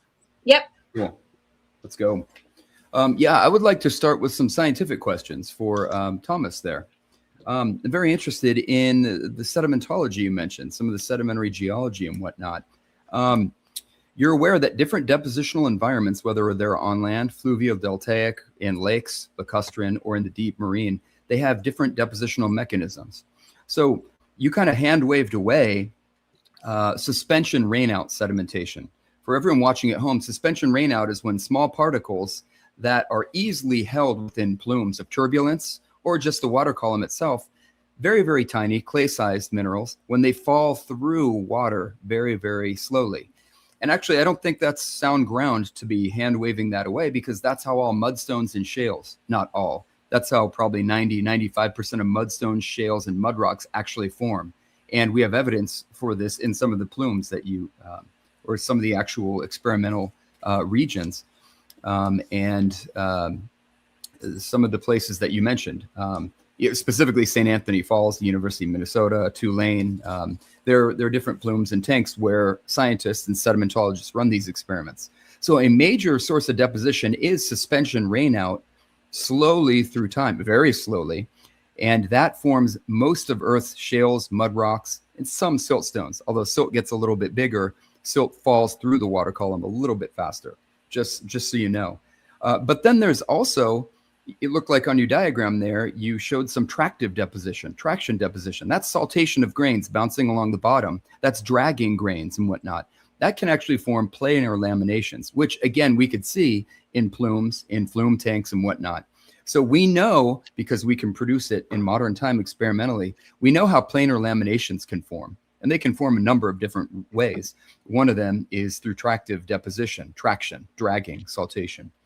But then there's also, I can go to a third. We have suspension rainout from turbulence. So basically, a lot of times, even in turbidity currents deep offshore, you'll have a density current flowing down the continental slope. And as it turns out, there's fractionation in deposition. What I mean by that is the biggest grains fall out of the current the fastest, because turbulent eddies cannot hold them up. They're denser, they fall out first. What ends up happening is we oftentimes have a normally graded deposit with coarser grains on the bottom, going to essentially more middle grains, and then finer grains on top. This is very common in the Bauma sequence of turbidite sedimentology. But that's just for sediment gravity flows. There are all kinds of different ways that sediments are deposited. Limestone is completely different. That's kind of a geochemical rock. Very, very different. Dolomites are very, very different. Those are carbonates. And you might have shown some carbonates. Forgive me, I don't remember. Sandstones can be deposited via suspension settling, turbidity currents, traction deposition, and also, like I say, very common in the Permian and even Triassic of the American Southwest. There is very strong evidence that sediments can be built into crossbeds. They're not layer cake layers at all. And these crossbeds are very analogous to what we observe in modern day when we go to either Death Valley or the Sahara Desert. We can see the various types of crossbedding that are formed in dry aeolian land environments. Very, very different modes of deposition. So you basically overgeneralized is the mistake that you made there. And you completely hand-waved away suspension rainout when in modern observation in sediment peels, in experiments, St. Anthony Falls, Tulane, other places around the world. The UK has a bunch of great laboratories. There are a wide range of different depositional mechanisms that we can see, we can reproduce, and that we know about. And I just think you are way too coarse in waving that away. Most sediments are deposited with the oldest sediments on bottom, and then you get younger as you move upward in a layer cake fashion, but not all. You showed some cliniforms or some inclined beds, which is very common at the front of Earth's deltas. We can see this. We can look at it on 2D and 3D seismic. That is true. There is a whole range of different depositional mechanisms that if we had 8 or 10 hours to discuss, I'd be happy to do so. But I wanted to address some of those issues because there are major issues with what you're saying. 99% of the time, the lowest sedimentary layers are found via multiple different independent lines of evidence. They're found to be the oldest. Now, let's talk about some of the polystrate fossils. So like trees, for example. Well, on Earth here, there is catastrophic sedimentation. Absolutely. Now, there's very, very slow sedimentation. I didn't have time to get to what we call condensed sections and foraminiferal abundance peaks, where we have many, many, many little benthic foraminifera and other forams that are concentrated in very, very thin layers because they represent so much compressed geological time. We know this from paleontological evidence. We know this from a lot of other lines of evidence. And these actually go kind of hand in hand with some of the cliniform sedimentation that you had mentioned. But we have modes of very, very long time deposition, again, that we can see in flume experiments, that we could see in modern lakes and way offshore in the modern seas. But we also have catastrophic sedimentation. And you can witness this as well in real time. You can go for the summer monsoon season, go somewhere in Arizona or Colorado. I don't want you to do this because it could be dangerous, but on a thunderstorm day in a box canyon, there is catastrophic sedimentation. There are large boulders that are normally never able to be transported. They roll down canyons, and also trees do. What happens with a lot of these trees, some of them are buried in life position, which is vertical or roughly orthogonal to the ground. Others actually get uprooted and tumbled around. And what you're going to see is a lack of planar laminations in the strata that follow because it's a catastrophic event.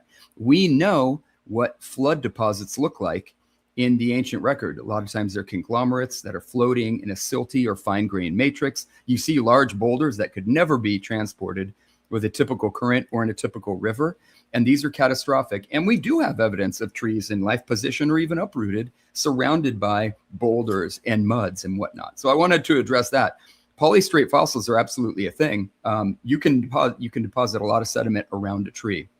Let me move along here. Yeah, I think there is kind of a false smear of uniformitarianism. So a lot of us geologists know that everything remains the same until it doesn't. And so what I mean by that glib statement is we can have major catastrophic floods. We can have major monsoonal box canyon floods. We can have hurricanes. We can have things that uproot the normal modes of deposition seen in the fossil record. What we want to do here is we want to respect the complexity of the different depositional mechanisms and depositional environment around the world. And that's really important, not just broad brush. And I worry that there was a lot of broad brushing going on in your quick treatment of sedimentology there. As far as ice core layers, I know a lot of people have a lot of heartburn and don't believe radiometric age dating. That's a whole separate discussion right there. And that's fine. I don't even need to invoke radiometric age dating. You know why? Because we have these volcanic layers. And so literally I would challenge you with, like, say, Mount Tambora, 1815. If we can count backward in time with these layers, 211 layers, to get back to 1815 to this layer that was observed by humans around the world, and we know it happened in 1815, the burden really is on you then to say why that's not working. And if we can go back to the Eldiga eruption in Iceland, and if we can go back to the events of 536, and literally we can count backward in time those volcanic ash or tephra layers, I'd say we've risen to the burden of proof, even that Hugh had mentioned. We've presented a ton. There is a large and wide body of evidence that should not be ignored. And I feel like some of these glib statements, scientifically and geologically, are way too glib and way too convenient to hand wave away an entire body of scientific knowledge and work that is repeatable, that is observable, and it's quite rigorous. And we need to not do that. So ice cores are very, very powerful, and I challenge you to say why that wouldn't work. Deeper, I think you said deeper strata are not necessarily older than higher strata. That's 99.9% of the time not true. And we can observe that around the world.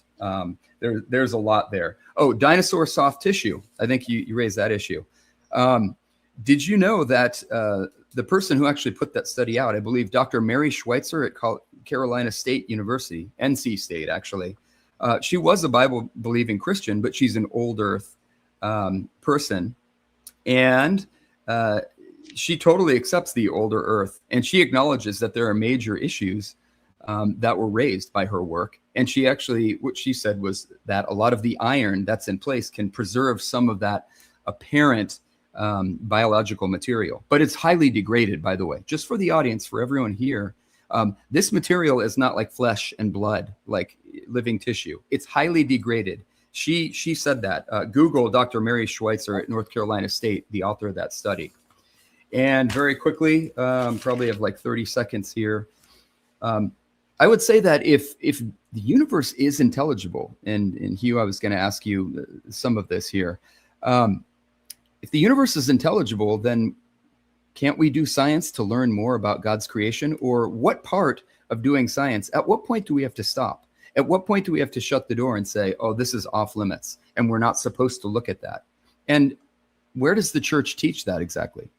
I challenge you with that because the church does not. The church and multiple popes over the last 100 years have said, yes, embrace God's creation, study God's creation, look at them openly and in good faith. And that's what we're really trying to do. And I'll yield my time there. All righty. Okay, so we are on to Hugh. And Hugh, let me get your slides back up again, please. Just one second. Let me see, do I have them still? Oh, yes, add to stage. Okay. Here we If go. you just go to the onus probandi slide there. Okay, this one right here. Oops, sorry, it's acting funky on me. Oh, right. Okay, Hugh, your 10 minutes. Let me start this. Are you ready? Yes. Okay, all right, so your 10 minutes starts now.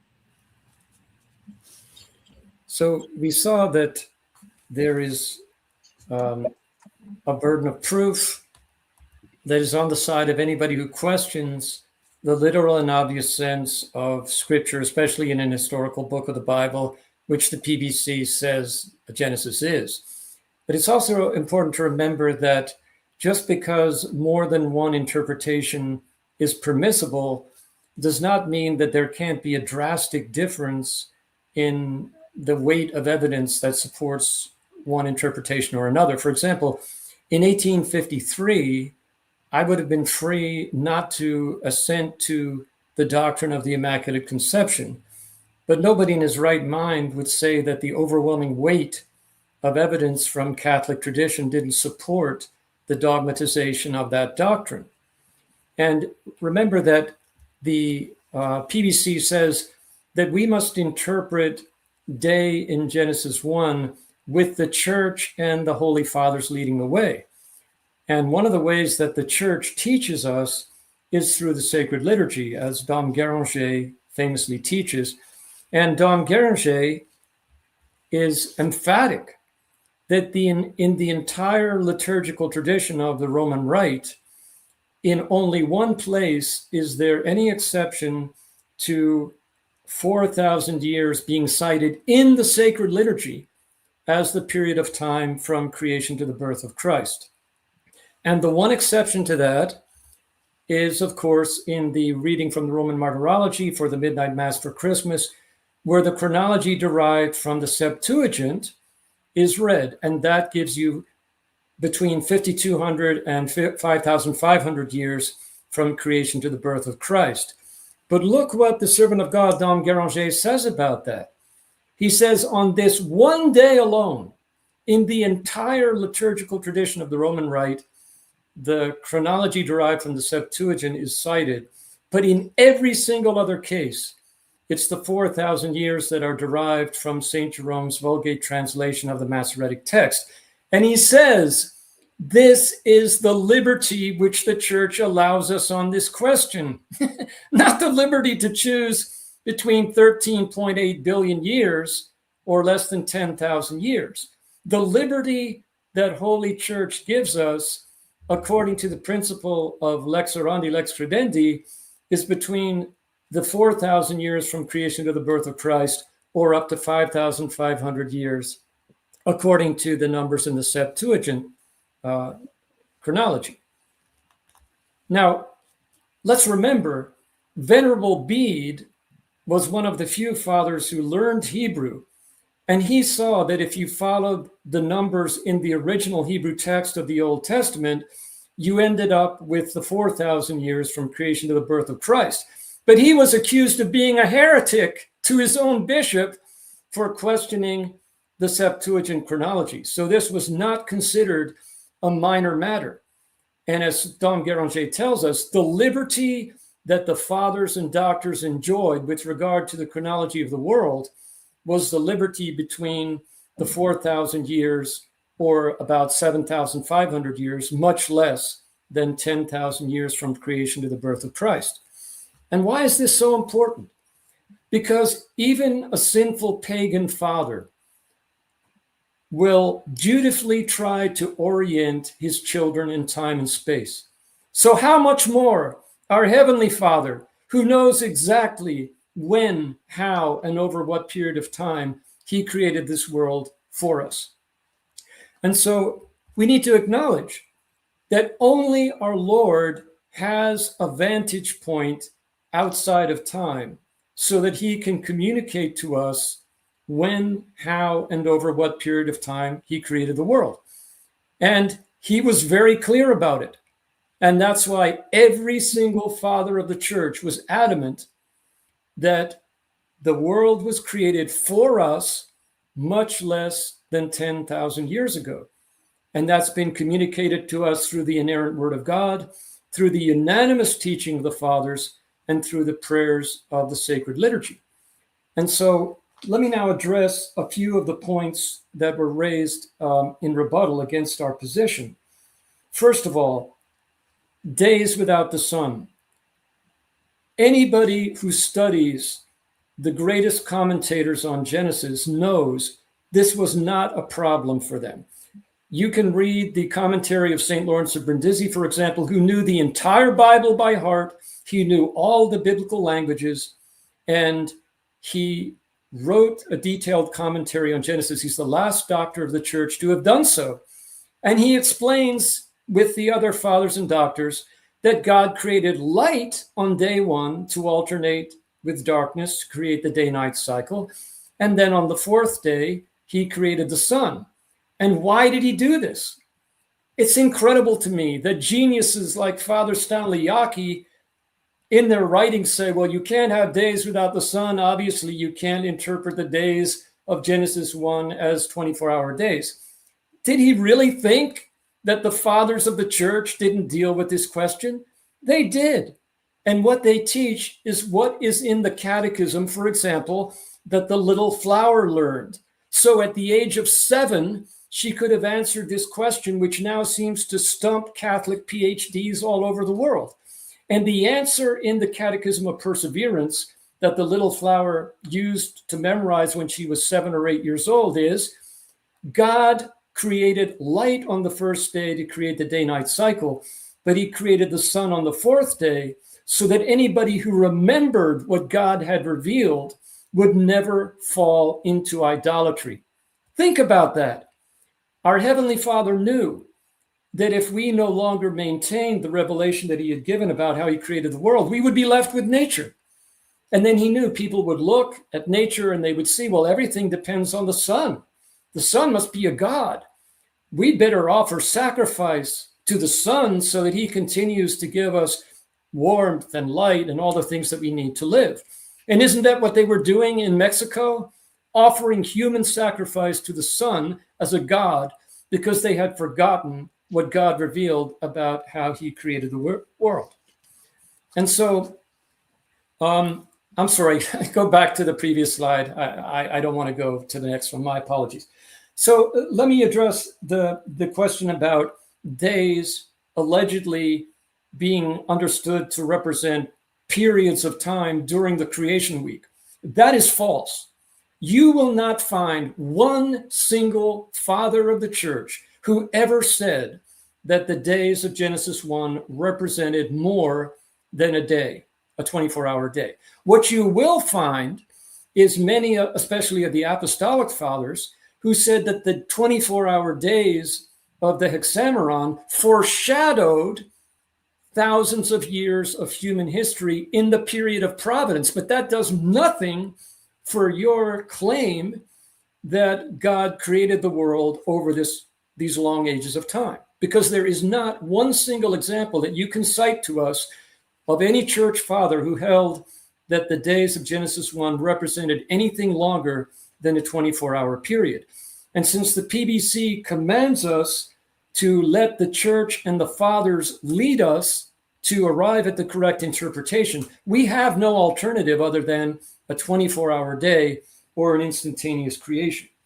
Now, simul in Lateran 4, where it says that God created everything simul, is understood, can be understood in the sense of instantaneous.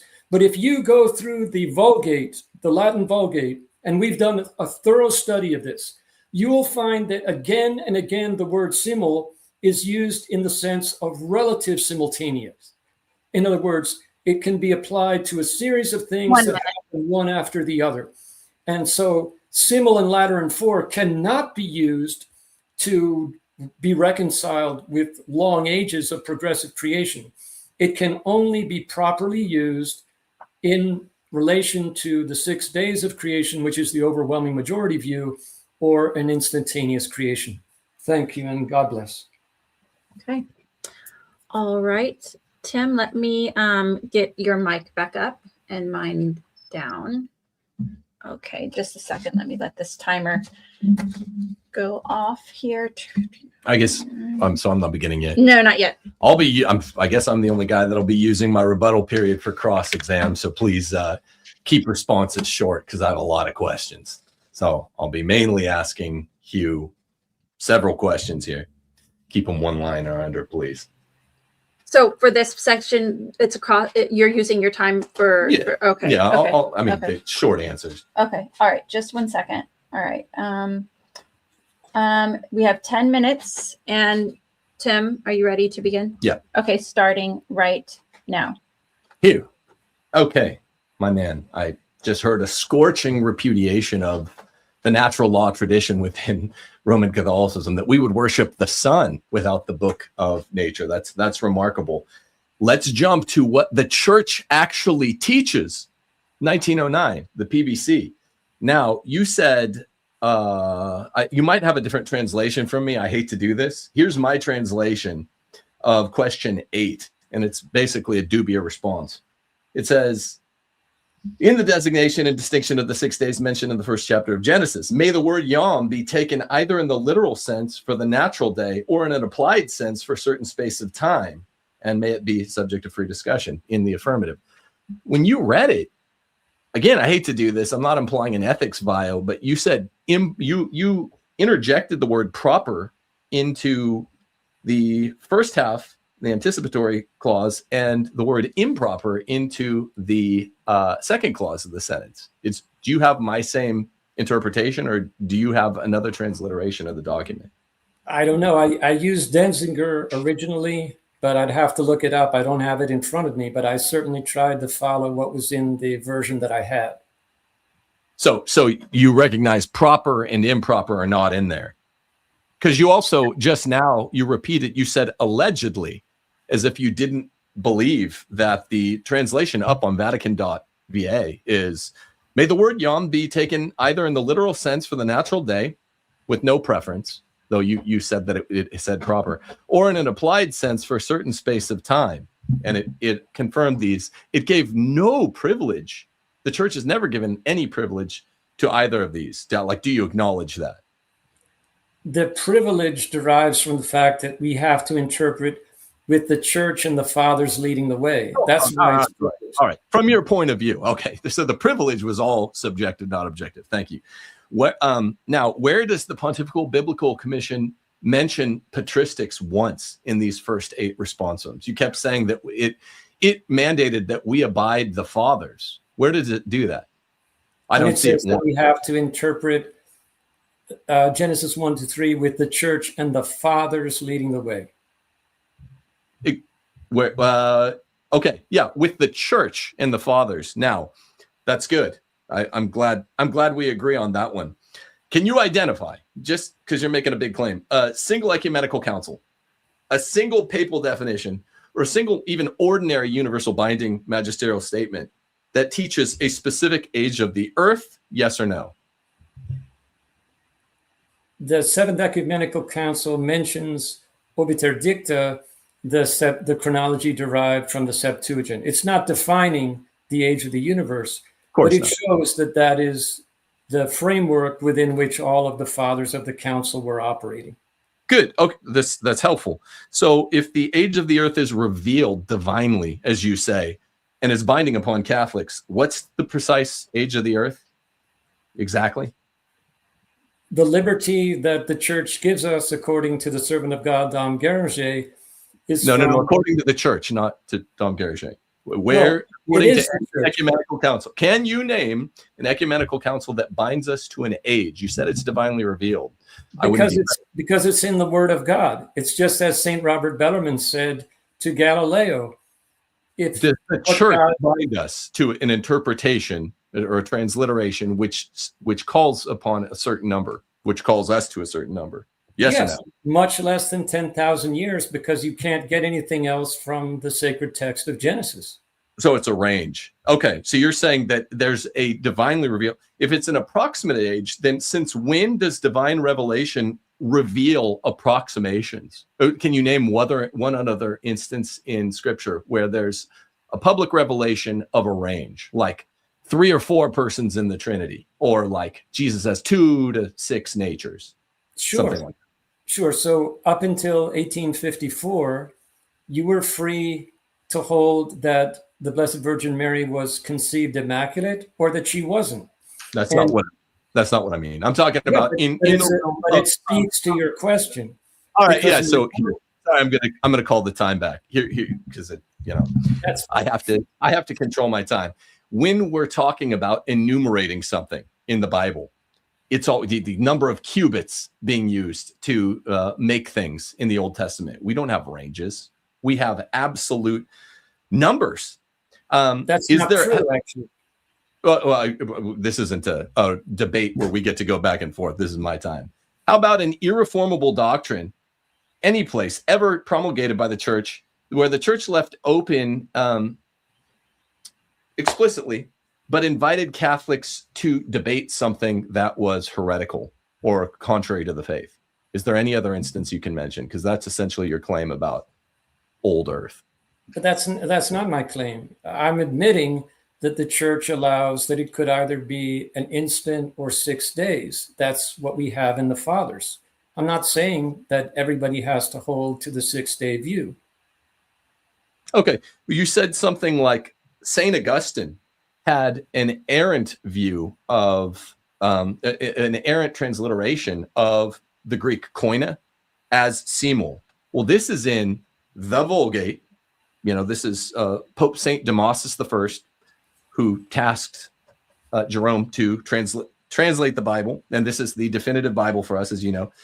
So Jerome, Damasus, the Clementine Vulgate also uses simul. It does not use together. The term for together, it uses the temporal chronological term. The Nova Vulgata uses the term simul. So you seem to be insinuating without saying that St. Augustine was wrong and that the other readers of the Vulgate would have read something. Is the Vulgate incorrect to have transliterated koine as simul?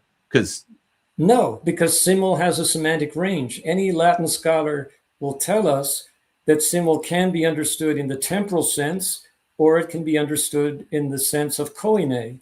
I understand, but you implied strongly that it was pre-transliteration that Augustine had made the mistake, not that he had made some mistake in the interpretation of Jerome, or that he'd made, because the church is only taught, people need to remember, in one place what we're allowed to accept.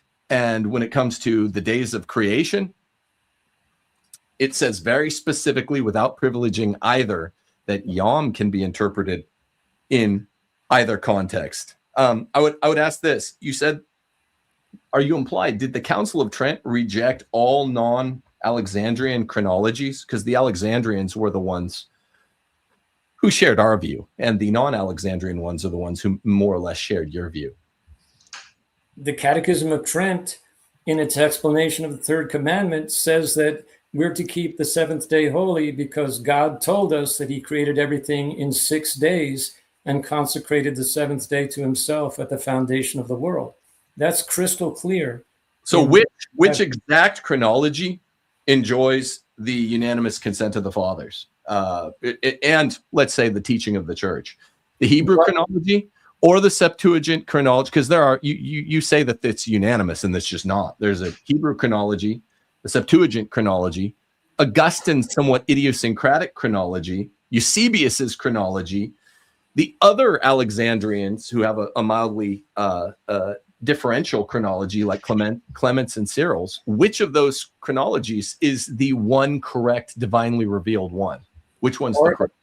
The freedom that we have is exactly what Dom Guéranger said. So it's either 4,000 years from creation to the birth of Christ up to 5,500 years. But the critical point is, if the fathers unanimously taught a revealed age, then why are there multiple competing chronologies, particularly ones that are so widely disparate on important matters like the literality of simul or yom in Hebrew? Right, and it's very likely that in the final ecumenical council that will complete the work of Vatican I, that the church will finally settle the matter once and for all. But the key point I thought it was already divinely revealed. When you're talking about public revelation, you're talking about what the church has taught. And I mean, I'm sorry to say that there were some highly misleading statements you made about the one place where the church has definitively taught anything, which is the 1909 Pontifical Biblical Commission, St. Pius X. Do you believe that Pius X was wrong to elevate the Pontifical Biblical Commission's answers to these dubia to the level of doctrine under pain of sin? Because it cuts. But he also told us that he had to interpret the answers of the PBC in light of the dogmatic teaching in the Roman Catechism. So there's no contradiction whatsoever. It says it has to be interpreted in light of the church. And then it says that one of the possible interpretations is ages for Yom. Time. Yeah. 30 seconds to wrap up. One more question. Is there time for one more? No, it's just there's 30 seconds to wrap up. All right. That's it.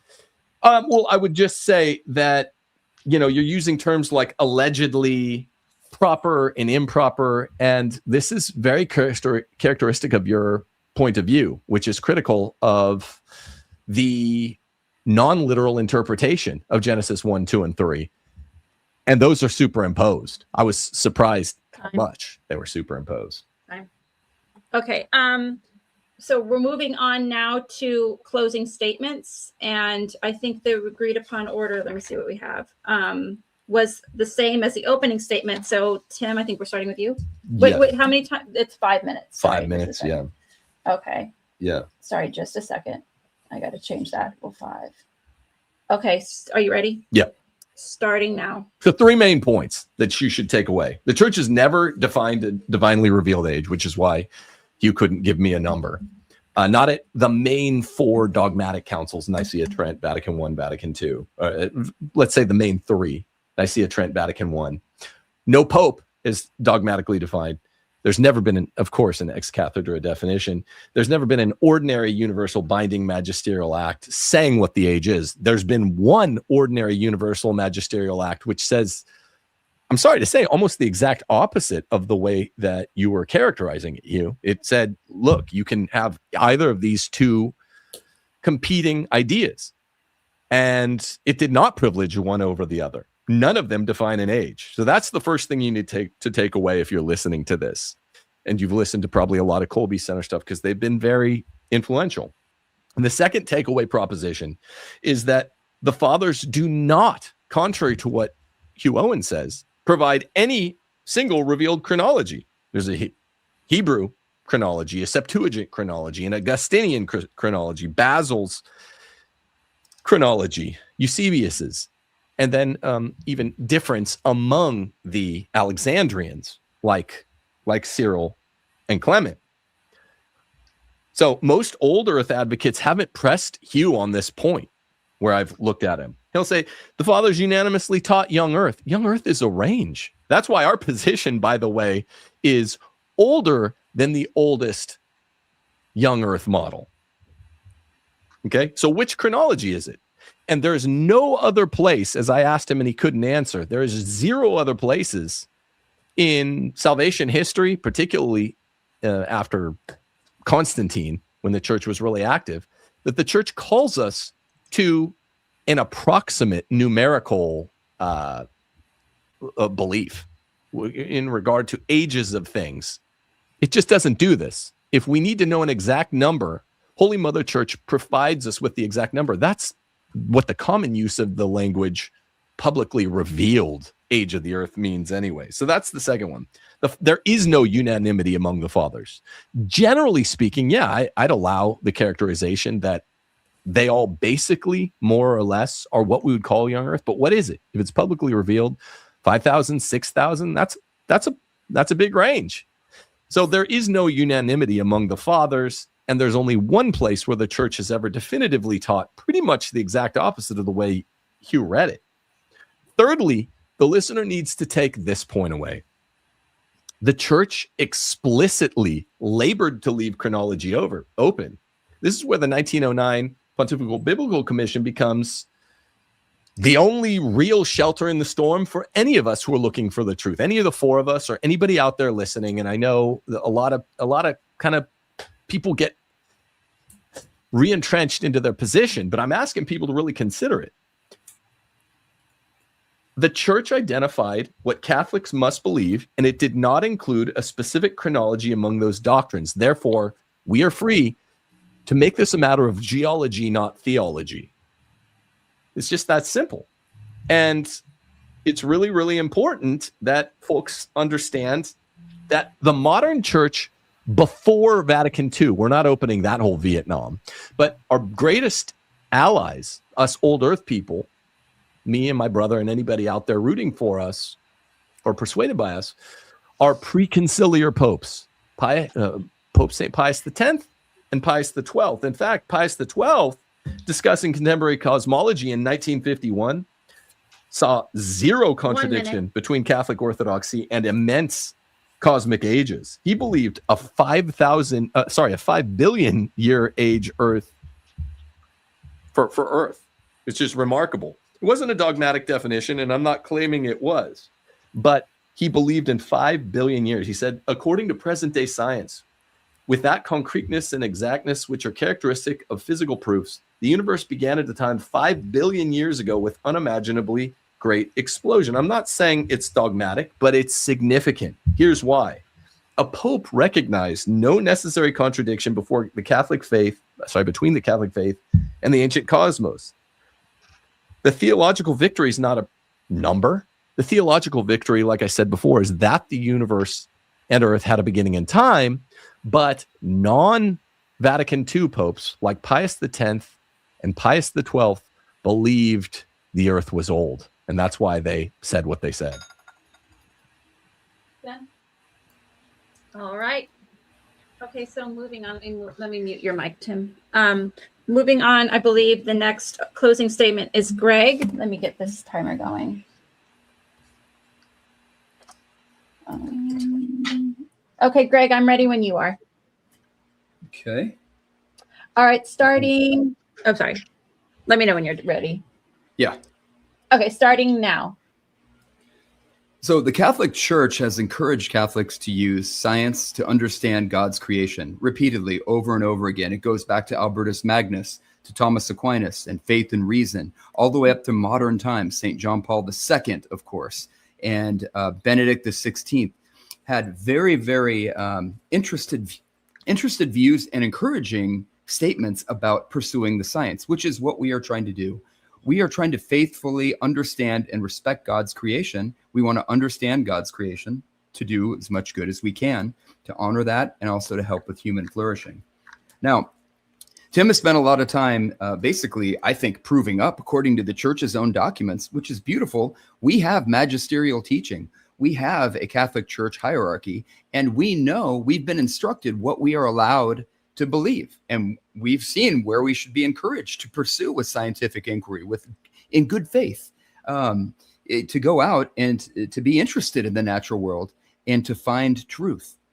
And the beauty of that, with all that teaching, with that encouragement, and with that instruction, those guideposts and guide rails that have been kind of put on us over the years, we know that in this case, the Pontifical Biblical Commission certainly allows us to entertain different scientific interpretations about the age of the earth and how Earth and the universe were created. And so once we establish that, I just think that that Hugh is deferring more to the scientific opinions of church fathers. I'm not really sure why, because not all of them weren't speaking ex cathedra. They weren't necessarily establishing magisterial teaching or precedent at all. So I find that in this whole debate, he keeps going back to the church fathers and Patristic said this and that, and we respect them. Many of them were wonderful, very holy, wonderful men, great bishops and leaders of the church, but they weren't speaking ex cathedra, and they weren't necessarily establishing or contributing to the magisterial teaching of the church, as I understand it, and I think as it's been proven here today. Now, that is critical for Hugh and Thomas, for all of us Catholics, anyone watching today. We know what we are allowed to believe and what we are encouraged to pursue with an open mind and an open heart and in good faith. And Hugh has just failed to prove that we must believe that these 24-hour, that these yoms or days are literal 24-hour periods. In fact, we've discussed this over the past 2 hours. Augustine, different church fathers over the years, Origen, Clement of Alexandria, all of the other ones that were mentioned, there is not unanimity. So therefore, this is not an issue. It's open. We can therefore put the theology away from this debate. We can put it aside. It's already established. I think Hugh and Thomas agreed to this. We are allowed to have different opinions on the science of it, on the 6 days of creation or the yoms, maybe the epochs or eras of creation, and how old the earth is. And I didn't even get to the age of the universe. I think there's a lot more dicey cosmological data where 13.6, 13.7 billion years, I don't think that necessarily is the exact age. I think that continues to evolve through scientific inquiry. And that's the whole point of doing science. It's not that we arrive at truth with a capital T. It's that we pursue science to understand more and more about God's creation. That's the whole thing about science. It is not divinely revealed. If we're doing it with an open heart, and if we are doing it in good faith, we are going to be getting closer and closer to understanding the majesty and the beauty and complexity of God's creation, but we don't establish truth with a capital T. So therefore, this whole debate is not about theology, because we know we're allowed to believe that the earth is 4.55 billion years old, if that's where, in good faith, we believe the science takes us. This is really strictly a scientific debate, not a theological one. The question's been answered because we're Catholics. Popes have told us. We have the magisterial documents. We know what we are allowed and even encouraged to believe and to pursue. And so that's basically where I want to leave it. I think that this becomes strictly a scientific, a geological, a sedimentological discussion, which oftentimes that doesn't necessarily lead to the answer. Boom, that's it. What it does is you have to look at lots and lots of evidence. And I tried to put out as much hard evidence that can be verified and double checked. I tried to put out as much as I could during this debate in good faith. And I would encourage anyone who's interested in truly learning the age of the earth and truly learning about creation, go back in good faith and read the wide body of scientific and geological literature and try to learn what you can about God's creation. And that's what we've been doing. All right, well done. Okay, next for closing statements is Hugh. Hugh, did you need any slides for your closing statement, or are you good with that? If you could just put up the one that I started with, the very first one. The very first one. Great. Okay. Yeah. Just a second. Let me add you to stage. And you're talking about the very, very, very first slide. Yes, ma'am. Okay, perfect. All right, let me get that going. Let me turn down my mic here. All right. Are you prepared? Are you ready? I am ready. Oh, let me move this comment so that people can see you. Okay, perfect. All right, starting now.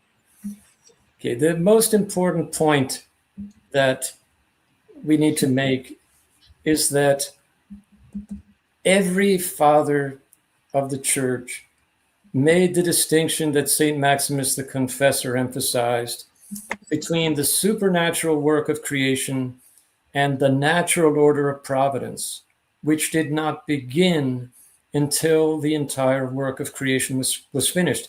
And that is why it is not correct to say that Holy Mother Church is telling us that everything that we've been discussing is a matter for natural science. That goes completely against the tradition of the church. I encourage everybody in the audience to go to the kolbecenter.org website and read the article Creation and Providence to see that this is absolutely fundamental. Because, as I said in the earlier example, for the fathers of the church, it would be as absurd to study the universe as it is now and extrapolate into the past all the way to the beginning to explain how and over what period of time everything came to be, as it would be to take some of the wine after our Lord changed the water into wine at the wedding at Cana, subject it to chemical analysis and expect that you would be able to know the true age and origin of that wine.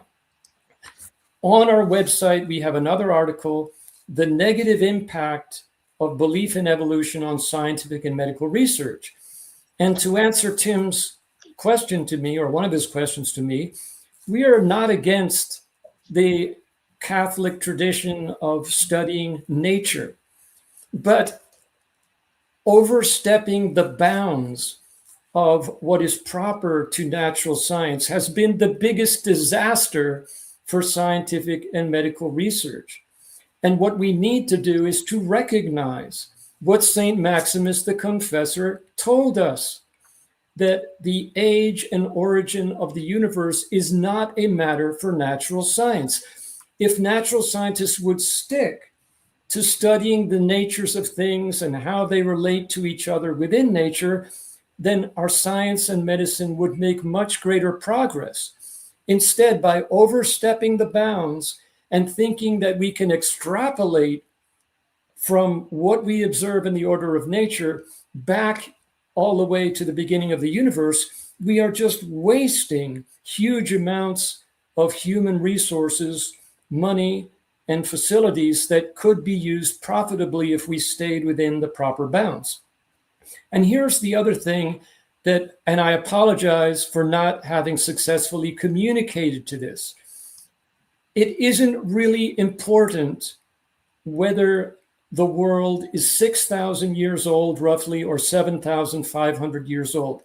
What is important is that if God created the world in 6 days or an instant, which is what he revealed, and those are the options that we have given the fathers and the liturgical tradition, then we know something very important.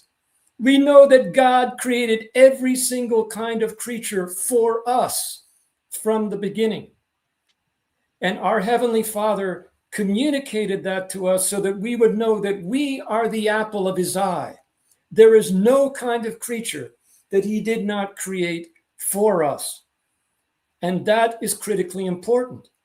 If you start accepting these hundreds and millions of billions of years, which have no sound basis, if you accept the creation, fall, flood framework that every father and doctor of the church accepted, then you know that you basically make God a deceiver who made his children believe that they were the apple of his eye, that he created everything for them, when he knew perfectly well that we were just an afterthought. And he allowed his church to teach generation after generation that the sacred history of Genesis gave us an accurate framework for understanding the history of the world, when he knew perfectly well that it actually was spread out over billions of years. And that is the main reason for the mass exodus of young adult Catholics out of the church. In our experience, when young people are taught that they can trust the word of God from Genesis to Revelation as it was handed down to us, and that they are the apple of God's eye. They do not join the mass exodus of young adult Catholics out of the church. Okay. All right, Hugh, thank you very much. I'll remove this from here. Let me get this going for Dr. Syler. Yeah, thank you very much, Tim and Greg, for this fair and very good exchange which we had. I think the most important ideas have been put on the table, and I will probably repeat myself, but I just want to summarize that what Hugh also said, the task of natural science is indeed to study creation, and we are encouraged to do that. We are encouraged, however, to study how created things function, like our body, like the rivers, like the seas, like the stars, whatever. How do they function? But scientists of the past did not use this idea of studying nature to find out how things came into existence by natural process. That's exactly the difference where Greg and you, where we are probably differing from each other. And the idea to find out how things came into existence by natural processes is violating the natural law, which prohibits order formation from disorder. That's number one. And secondly, it always relies on the principle of extrapolation, which is not scientific, which is not rock solid evidence for all ages. For example, I totally agree with you that we have different mechanisms of sedimentary depositions in different areas, different conditions.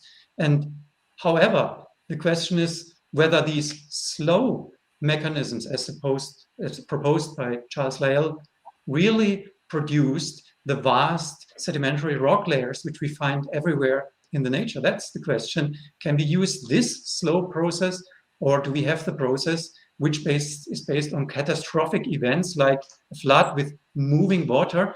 And I just want to repeat that the hard evidence is not radiometric dating, which such evidence is usually used to support tree ring counting, WAF dating, so that this should apparently support that the slow process was at work here. However, the hard evidence of missing erosion between the layers of sedimentary strata all over the world in these huge structures, this is not possible to answer, in my opinion, by natural processes apart from a catastrophic event. And also continental drifts, when we apply today's rate of drift, of course we arrive at millions of years for the separation of Africa and South America. But when there is a catastrophic event, like linked with huge volcanic activity, for example, in the flood period, then rates can be different. We just cannot exclude that rates can be much, much faster in the past than today. And now that God didn't give us real date indications, I would say when the Holy Scripture told us that Jesus rose on the third day, this is also not defining it exactly. It could be at midnight, could be at 6 o'clock in the morning, somewhere at which time. Actually, this is left free for us to believe at which time. But it's important that it was on the third day. It's important that it was not 1,000 years later, and it was not in contradiction to revealed other passages of Scripture. And there is indeed statements from the Magisterium where, like here in the PBC degree, which we have not emphasized enough, in my opinion, that we have to believe in the creation of all things brought by God in the beginning of time. Yeah. So, and 10,000 years or less is in the beginning of time compared to, 6 days versus the 10,000 years is in the beginning of time. And not, but if you say it was over 13.8 billion years, one thing created after the other, stars, the earth, the geological structures, separated by billions of years, then we cannot say that this is a creation of all things wrought by God in the beginning of time. So thank you very much. Thank you. Okay, great. Thank you very much. We are doing a live Q&A, and we're going to give preference to super chats. I understand that some of you may have Hugh or Dr. Syler. You're welcome to stick around for this if you'd like to, if you have something to do. We understand if you have to take off, but we do have some super chats for a live Q&A post-debate audience segment. So How long does this generally last? The post-debate Q&A? We're exhaustive. We usually let everybody get their questions in, so it can go a while, but you can drop out whenever you need to, or whatever. Thank you guys for both appearing on the channel, by the way, and maybe someday we'll meet around the bend in person. Yeah, thank you both for a good exchange. Thank you. You know, we don't agree certainly on everything, and some points I wanted to even jump back in. I was like, oh, but no, it was great to hear your point of view, and I appreciate your time and a respectful back and forth. Same to you. Thank you. Well, Thomas, I hope you'll stick around. I will plan to stay until I fall off my chair. So, hopefully. So yeah, and then this will probably be extemporaneous. We can hear, you know, audience questions or challenges to one side or the other, and, you know, a little more informal, perhaps. Sure. Get in those super chats. yeah, get in the super chats. I'll start with to our two scientists, that some of the and maybe we'll direct this to Greg and then Dr. Syler afterwards. Some of the traditionalists in the chat were saying that science is fake and gay. So I don't know what you would like to respond to that. Yeah, that's super helpful. You know, yeah, I get it. Haha, right? You know, I was like 16 once as well. But the thing is, when people come out in good faith and have put a lot of time and effort into being disciplined and putting together arguments to talk with people we disagree with, yeah, you can make the little jokes and everything, but you're wasting your time. You're wasting all of our time, right? So if your mind can't be changed, then you might ask kind of like, what are you doing here? Or maybe you're just a troll. I mean, in which case, haha, good for you. That's great. Good stuff. It's shitty crap for both of the scientists who have devoted their lives to science. Right. It's also not the position of the church. So I don't know if you're not Catholic or whatever, but yeah, science definitely has its limits. Science can't tell us anything about metaphysics, about morality, ethics, about all the other stuff we've discussed and Tim's discussed for years. Of course, science is very limited, but science can work pretty well from time to time when it's put in its proper place to understand God's creation and to do what the church teaches us it should do. Again, it's very limited, but it can work pretty well sometimes, you know. But yeah, it's okay. It's fake and gay. All right. Good stuff. How do you feel about that, Thomas? You committed your life to science, and you're saying it's fake. That's rough. Well, I think science is very, very helpful. And I think we are all scientists in a way, because we use gravity every day. We use the laws of light and all the things in our daily life. We study how things function.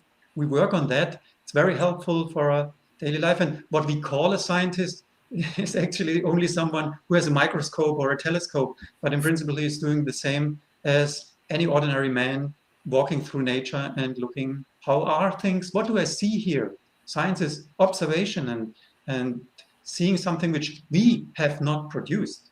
We have received it, and we are of course invited to study how this functions. That's very fruitful. That gave us our technology, that gave us many helping things like these glasses, like the washing machine, like the stoves.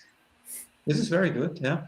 And it also helped us to understand the marvels of creation, how splendid, how rich in complexity, for example, the DNA is, and many other things, which all point to the intelligence of our Creator, and the omnipotence. We have a challenge for Tim, and it says, Tim doesn't have the church fathers on his side. Old Earth could, in theory, be right, but if I had to put my neck on the line, I'd say young Earth, as modern scholars have been young over and over again.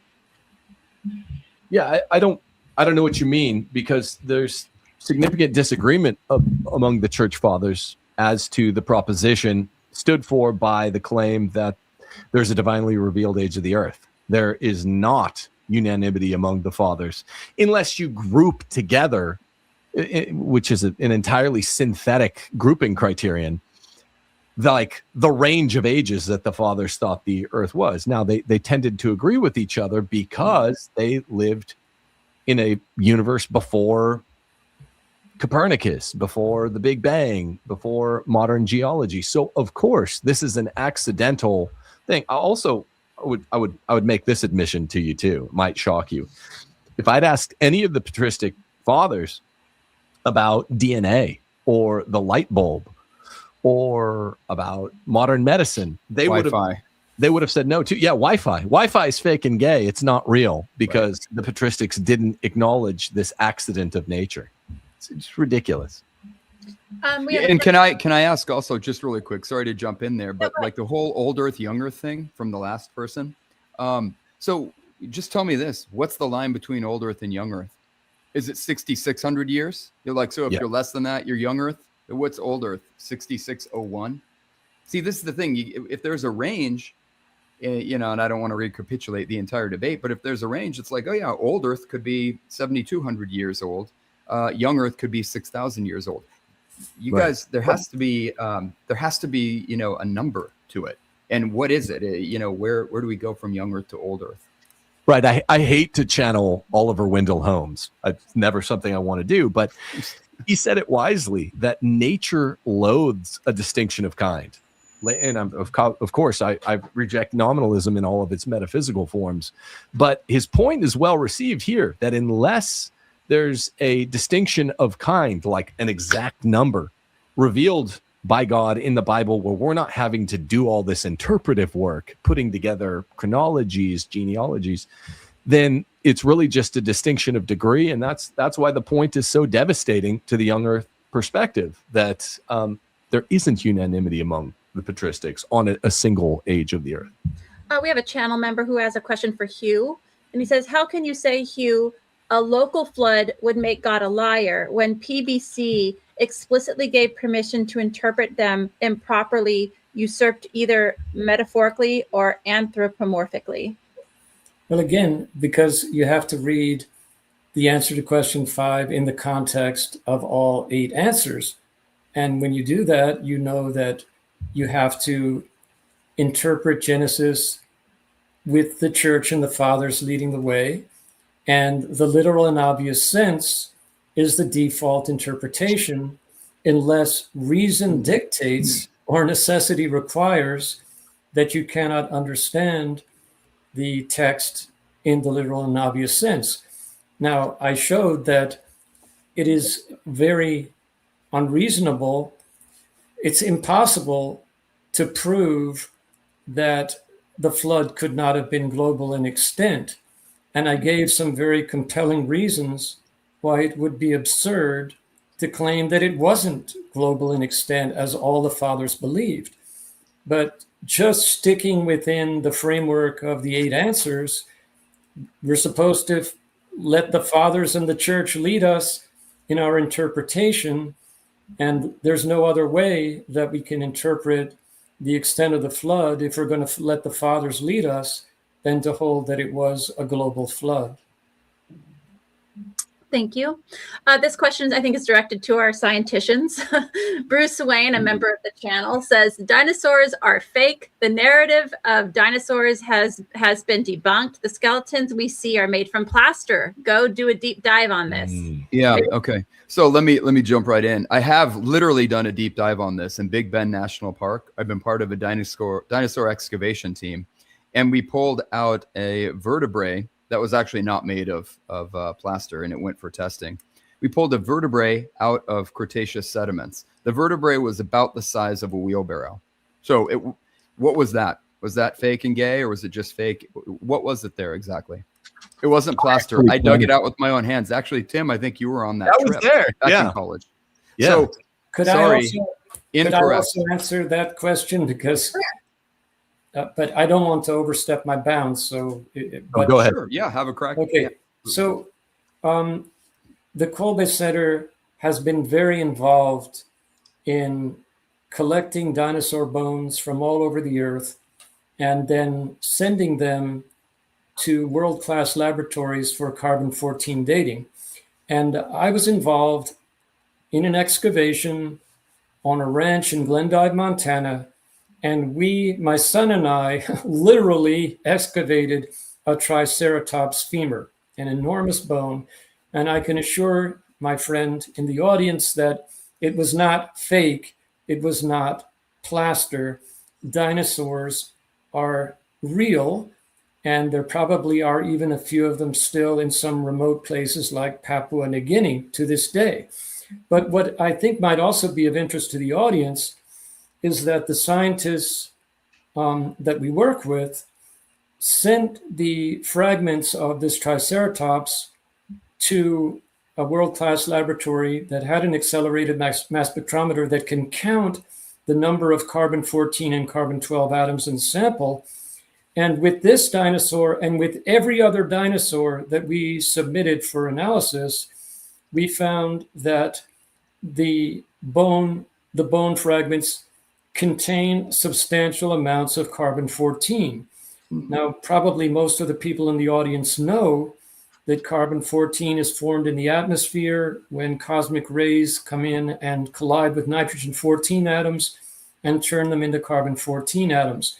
And then plants breathe in the carbon dioxide, humans and animals eat the plants. But what's interesting is, because carbon-14 is unstable, the moment the plant or animal or human dies, the carbon-14 in the remains of that organism immediately begins to turn back into nitrogen-14 very rapidly. The half-life of C14 is 5,730 years, which means that after 10 half-lives, there should not be one single atom of carbon-14 left in the remains of any plant or animal, including a dinosaur. But you can look up our research on the Kolbe website, which has been presented in world-class geoscience conferences by Dr. Syler, among others, and you'll see that the average age that we got from these world-class laboratories for our dinosaur bones was 20 to 30,000 years before the present in radiocarbon years.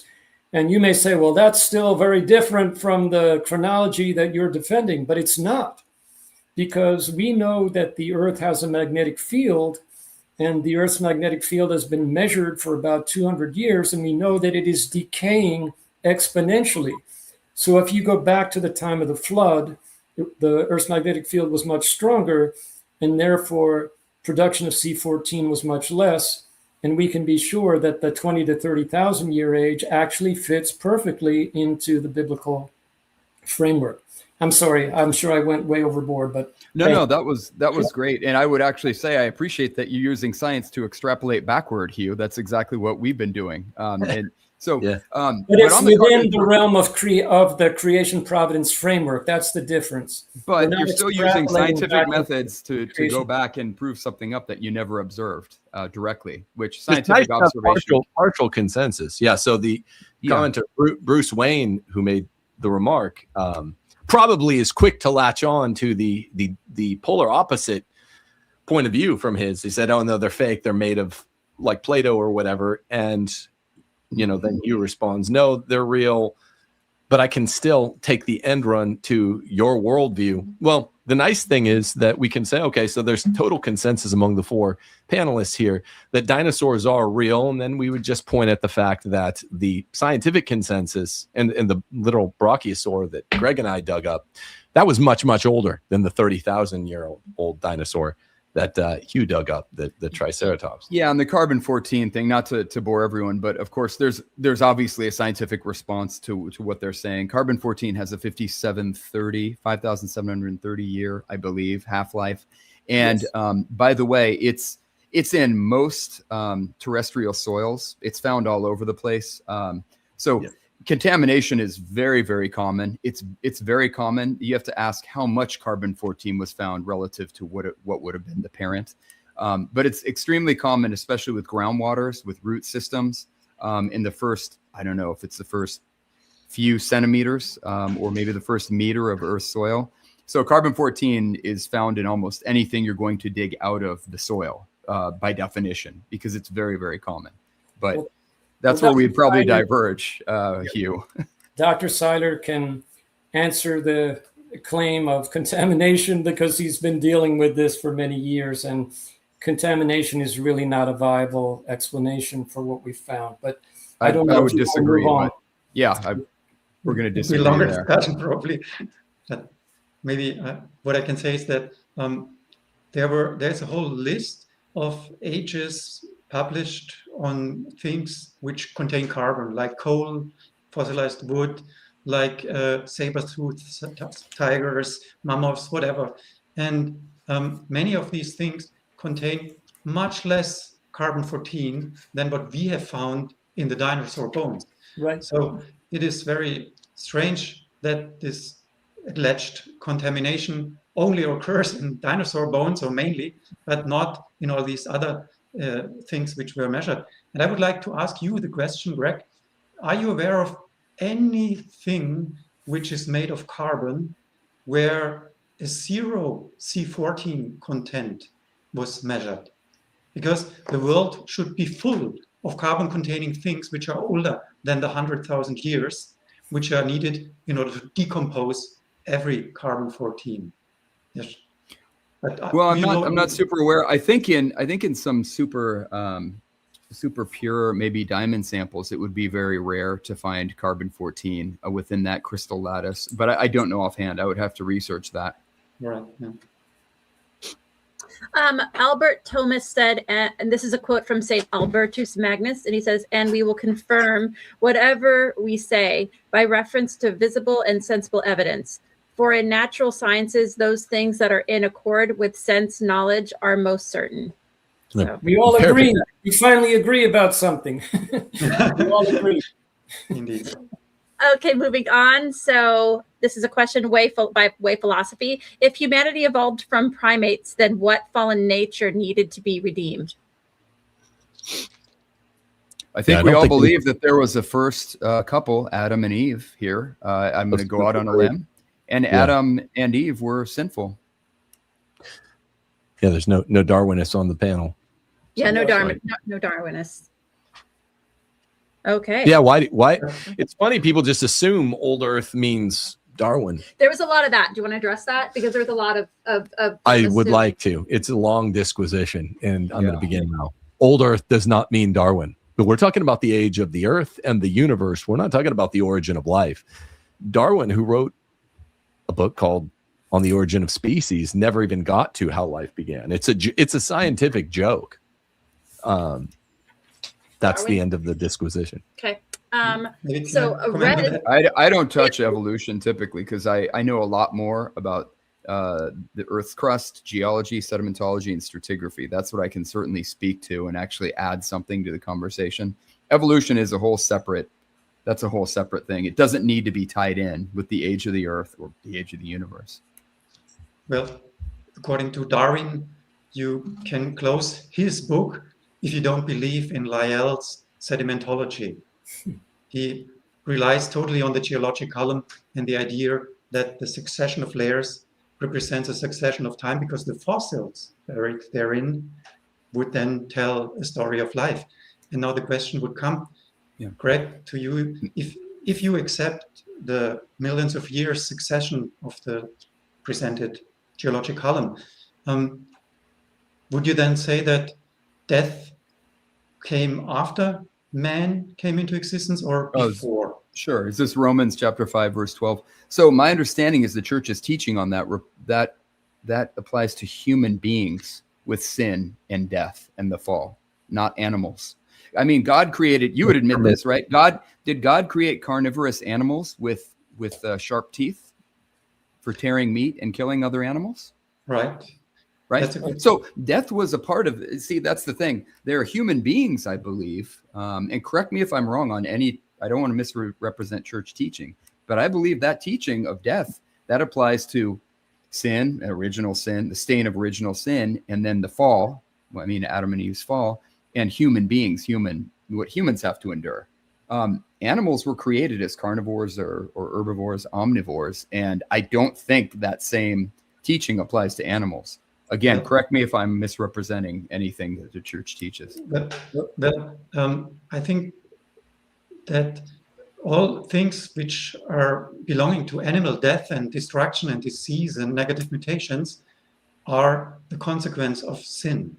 Either there is a minority view of people, of theologians who believe that the lion has always been carnivorous, and like St. Thomas Aquinas mentions this because he thinks that his claws and teeth, they are so strong, that's his very being to be carnivorous.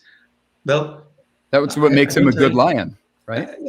I don't know what to think about that, but the point would be, in my opinion, even if that were true, that God created before the fall a lion in a carnivorous state, then this would be already when man was present. It would teach man that be aware, there is death. Be aware, there is danger. Be aware to transgress my command. But I wonder, what would be the teaching if the lion had existed millions of years before man, that struggle for survival, that diseases and all these things have existed millions of years before sin was even possible? I think that something applies to humans. I don't think it applies to the animals. They're part of the natural order. And I don't think there's any evil or malintent or anything that is, to the carnivore, to the herbivore before humans. And of course, just really quickly, and then I'll hand over. I'm not trying to monopolize here, but as we know, let's see, which day was it? 1 or 2 days before humans were created, there were the fish and the swimming creatures of the seas. They came before in creation. They were created before, as well as the birds in the air. That's totally correct. Now, in terms of the creeping or crawling creatures on the mammals with human beings created, I believe, on the 6th day, the land animals, it's unclear, exactly which came first. I would say scientifically, there's evidence that within that yom, or within that age of creation or epoch, that it was first the mammals, and then human beings would have come at the end of that yom. But certainly we can all agree that at least in the yom before human beings were created, it was the fish of the seas and it was the birds of the air. And that's what we see in the fossil record, in the sedimentary record, in rocks that are older.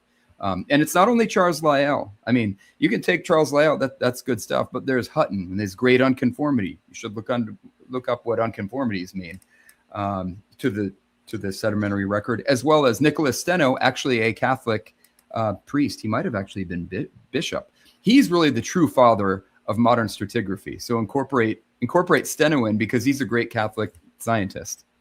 Go ahead, Hugh. Here's Catechism of the Catholic Church 1008, since this is the teaching of the church. Death is a consequence of sin.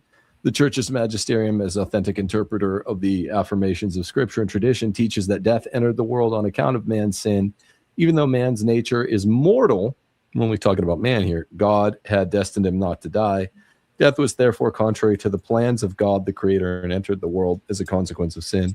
Bodily death, from which man would have been immune had he not sinned, is thus the last enemy of man to be conquered. So the only de fide proposition, while both positions are permissible theologically, the only de fide one that we have to accept as Roman Catholics is that man's death followed upon his sin. You're allowed to believe what you want about animals. And obviously we're begging the question, it's a petitio principio, because if you're young earth, you're going to believe that sin, post-lapsarian, all death followed. If you're old earth, you're going to believe post-lapsarian, man's death followed. It's not much more interesting than that. You guys address your questions for one person specifically. And I think Hugh wanted to jump in just on this one, to be fair. Okay, yeah, we're not going to keep doing it. Everyone cry. You guys ask Hugh or Thomas or Greg or me, and we'll do that because we needed to wire more cross-examination into this debate. That's a miss. We can't afford to do it all here, but yeah, go ahead, Hugh. Just very briefly, it's very important to understand that Blessed Nicholas Steno was a convert from Lutheranism, a great scientist, and he did become a bishop at the end of his life, but he always adhered completely to the literal historical truth of everything in the first 11 chapters of the book of Genesis, including the global flood. There's a lot of misinformation about him, but we've done a very thorough study of his life and work. But the other thing is that if anybody is interested, if you email me through the Kolbe Center, we've spent a lot of time studying the church fathers on animal death before the fall.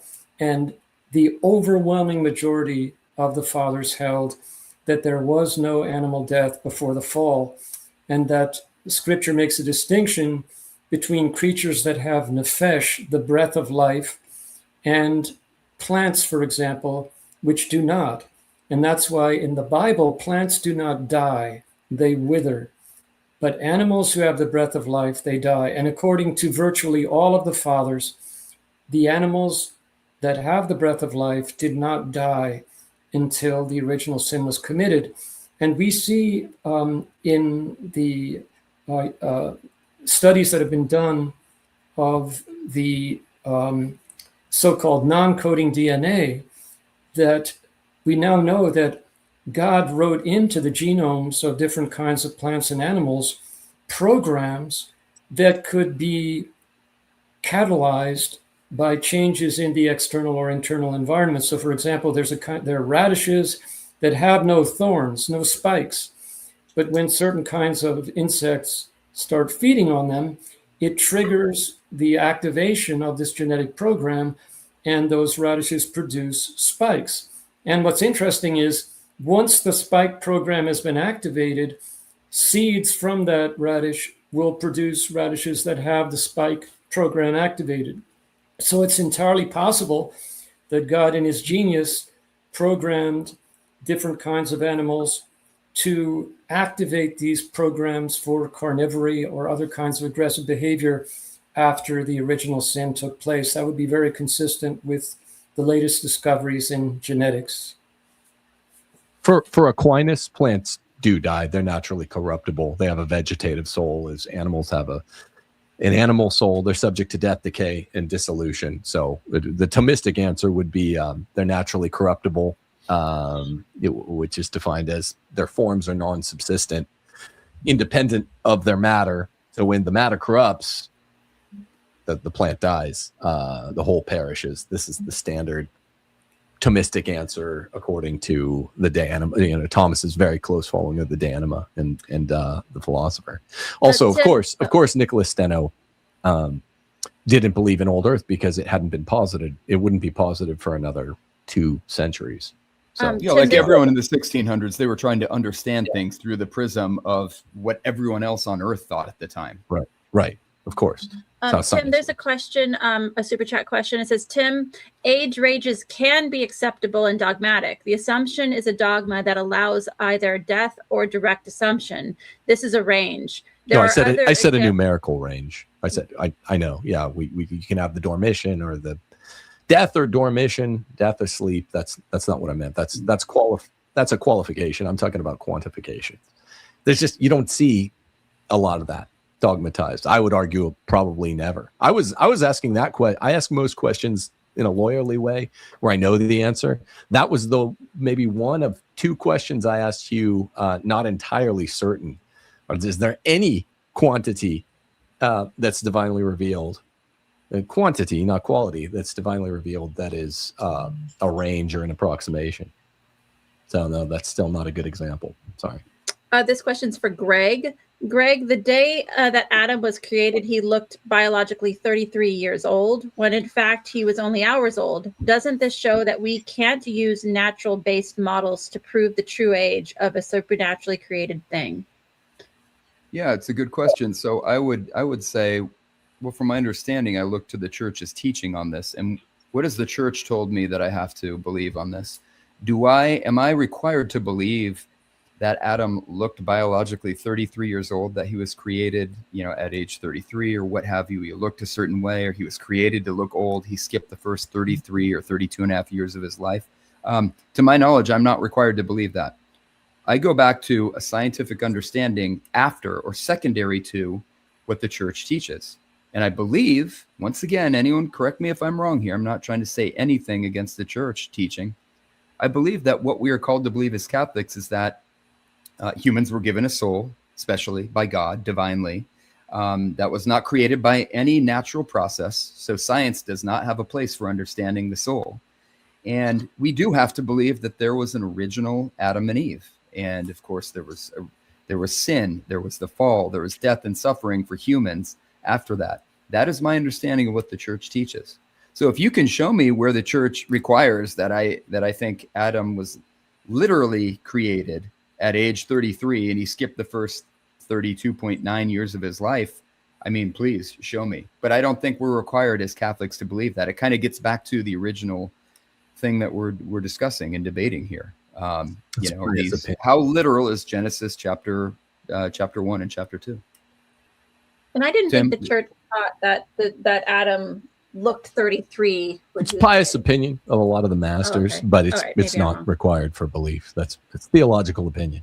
Okay, there you go. That's like so much of this debate here. It's like when the church leaves it open, then we're going to have different opinions on it. It's not divinely revealed, or it's not a literal interpretation that the church teaches I must hold. That end of story as a Catholic. I mean, maybe if we were Orthodox or Baptists or something, it would be different, but we're Catholic. So it kind of makes it easy, for me at least. I hope. I think the next comment is agreeing with the Colby Center, if I understand it correctly. It says, our range is always the fathers, can never go out. And if I could just comment very briefly that there isn't any basis in the fathers for holding that Adam and Eve were not created as mature human beings. So if you're going to assert something other than that, you're definitely deviating from the patristic tradition.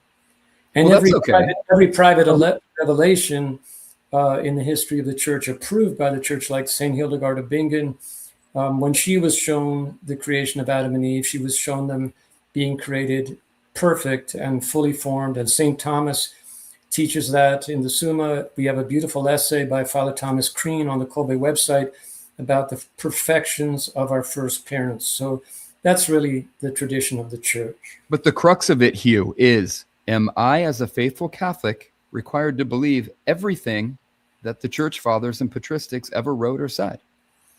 Well, they're not speaking ex cathedra, and they can't necessarily establish extraordinary magisterial teaching or ordinary, as far as I know, unless they're we have no problem with the unanimity that of the fathers that Adam was not an infant. He was he was a man. So there's no need to go into that one. There does that's seem fine. to be. We agree, so that's fine. Yeah. This is a question to the Gordons. As individual, do you believe in evolutionary theory as the church accepts certain beliefs, just like the age of the earth? Yeah, so for me with evolution, I don't know that much about, I know a lot more about geology, sedimentology, stratigraphy, and such.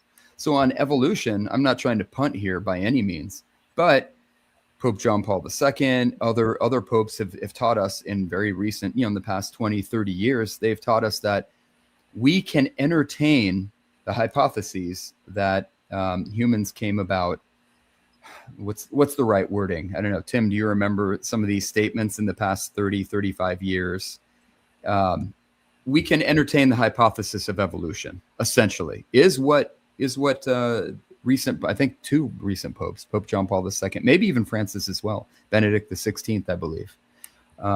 Tim, you can expound on that if you want to, but I didn't come into this debate also with a strong evolutionary bent or bias.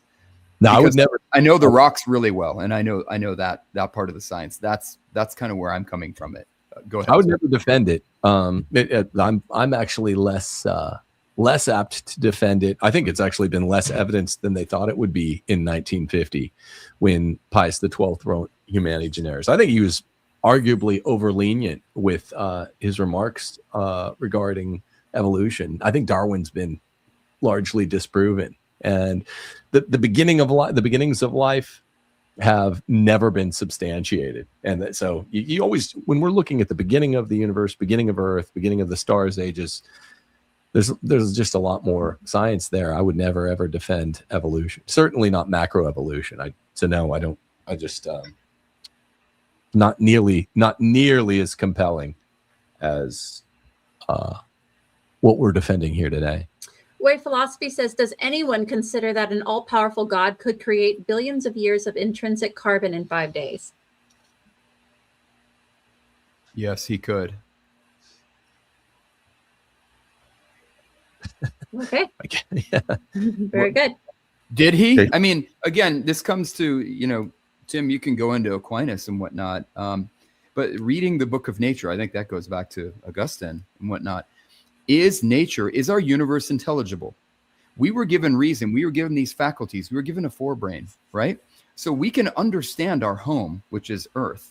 We can understand things and learn things that are more or less true about the natural environment in which we live. The universe is intelligible. So we have to ask ourselves, would God deceive? Would God set up kind of like a diorama? Or would God give us these faculties with which we can understand our natural home, the natural world? And I think Aquinas and others, many going back probably to Augustine or maybe further, have spoken about this.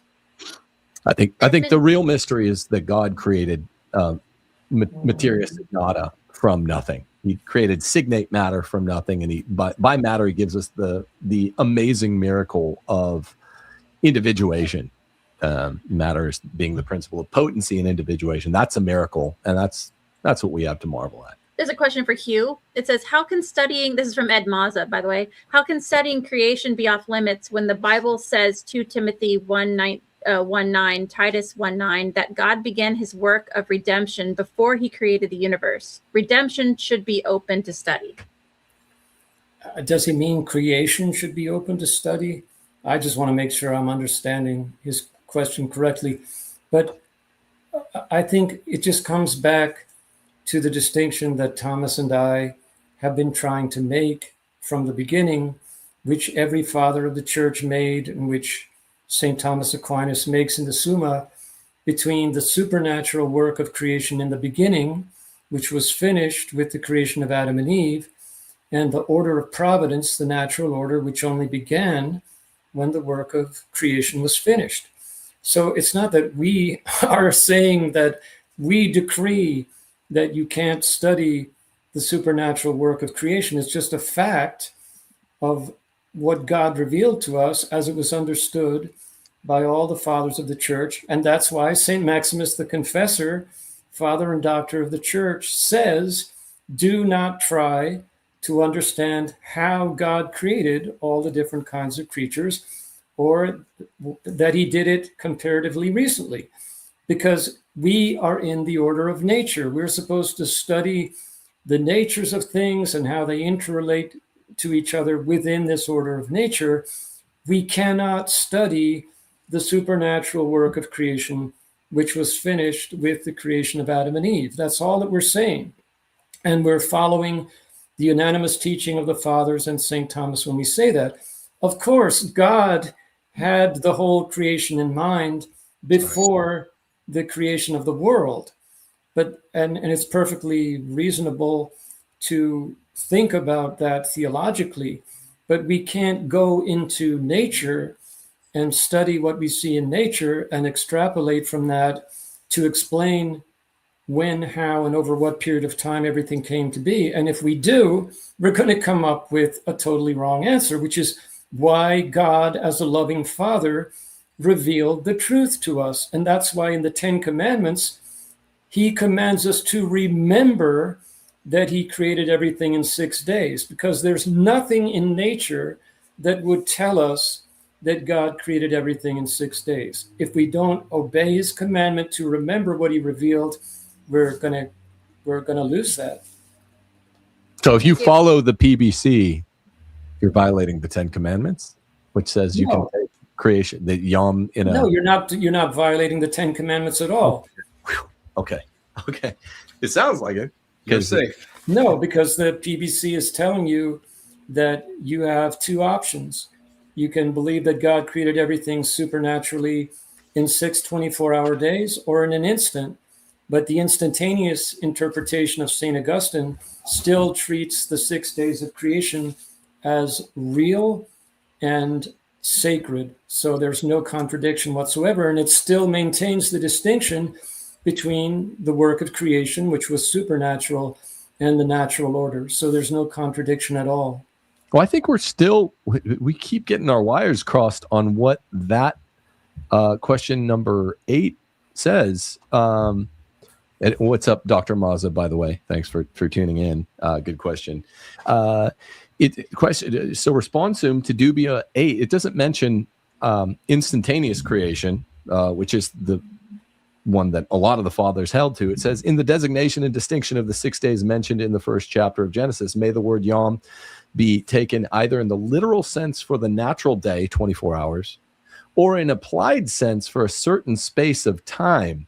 So that's not, again, the equivalent of your interpretation. It doesn't mean instantaneous. That I would say an applied certain space of time is the opposite of a metaphysical instant. But again, so the choice is a natural day, or it sounds like longer.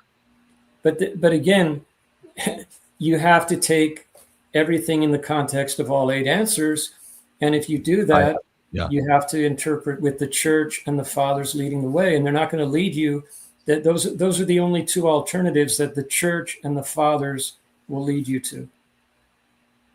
Okay, so question 8 is the answer is leading us away from the church, I guess. All right. Well, we'll have to save that for next time. Save it for Paul. I think this question is for Dr. Syler. Blood vessels and living tissue of dinosaurs found in the fossil records with genetic modification. Could we literally bring back extinct animals like the mammoth, direwolf, and T-Rex? Like Jurassic Park. Rock and roll. Jurassic Park. This is scary. So LFG. No, let's go. Sorry. Yeah. But first, Tim, one little comment to your comment. Maybe an instant is something we can define as a very short time, and therefore it would fit to what you have said. Yes. And instead of a mathematically infinitesimal short time, it's out of time, therefore it's probably right to interpret it like you have said. And now about the genetic modifications and whether we could resurrect the dinosaurs. Well, I'm convinced that dinosaurs are part of the basic kinds of creatures like other similar huge creatures, maybe like reptiles still around today on the Galapagos Islands. I don't know. I'm not too familiar with that. So most of the dinosaurs were rather small, and the mammoths were even smaller than today's elephants. They probably belong to the same basic type, and perhaps they can have fertile offspring. So if you find a non-destroyed sperm of a mammoth and you make artificial fertilization with an elephant, you might create some kind of mixture of them both. So to a certain extent it could be. Can I speak to that really quick, Steph? Yeah, going back to, because this is a common one, right? The findings of like the living tissue or whatever of dinosaurs. What it was in 2005, Dr. Mary Schweitzer, I think of North Carolina State, she found what appeared to be like flexible, transparent tissue in like the femur of a T-Rex. And after that, there was like collagen protein fragments, blood vessel-like structures, and possible cell-like structures that were reported in multiple specimens. But the key here is that these materials were like very, very highly degraded. They were not living tissue by any stretch of the imagination. And at least in this case, which was really interesting that they found this preserved. But in this case specifically, no, you couldn't like rebuild the whole genome of the T-Rex based on that because it's very, very degraded. It's only partial DNA sequences from what I understand. It was very degraded. So it wasn't like living tissue. There was no blood or anything like that. It was just in a very unusual state of preservation, which typically things are oxidized, things are broken down, and the DNA strands are like obliterated, through time and weathering. But even Mary Schweitzer herself, because I did look into this, she is a Christian, but she totally believes in an old Earth. And from her famous find, she said these findings should not be used to justify a younger Earth. She believes in an older Earth as a scientist. So I would real fast, just because, man, we can't get over this one. I feel like you keep trying to launder young Earth only into this young Earth and older response to question 8. And Thomas, you said it was may the word yom be taken in either the literal sense for the natural day or in an applied sense for a certain space of time. You're right. That could be an infinitesimally small amount of time. The problem is it's permissive, not mandatory, whether or not that means a small amount of time or a large amount of time. Hugh just keeps banging that drum that it means only a small amount of time. He said it's either a natural day or instantaneous. That is not the plain text read of the text. Like I was a lawyer. This is what opposing counsel likes to do. And that's just not what it says. It says certain space of time. So that could be very, very, very small, like an instant. I allow that. Or you have to allow that's very, very large, which is what the PBC was. If you look at the notes or whatever, this is what they were suggesting it for, because of people like me and Greg. You know, but the church and the fathers have to lead the way, and the church and the fathers won't lead you to anything but the instantaneous creation or the 6 days. But once again, there's disagreement among them, and the church is settling the matter. The church is settling the matter here, and it's a lot. I know you don't like it. I get that.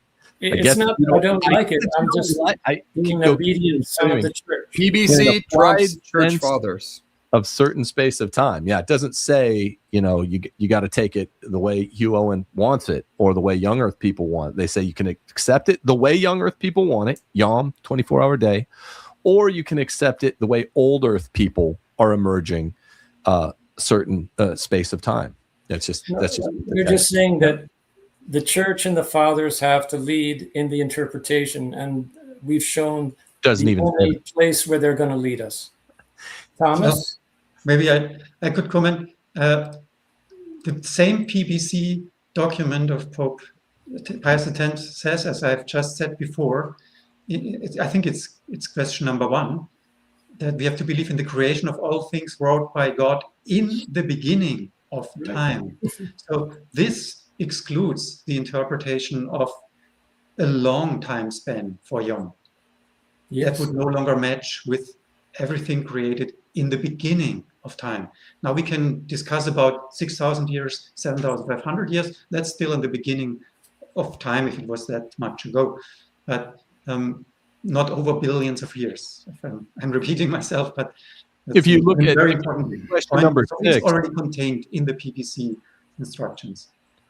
The question in number 6 that does supply the context here is conjunctive, not disjunctive. It says, may certain passages in the same chapters, in the light of the holy example of the Holy Fathers and of the church itself, be wisely and profitably. It doesn't say or. It doesn't say only either church fathers or the rest of the church. It says church fathers together with. So I can group from anything that's suggested on the whole expanse. So it's and not or. If it said or, then I would be with you, but it's a brute fact of that conjunctive rather than the disjunctive.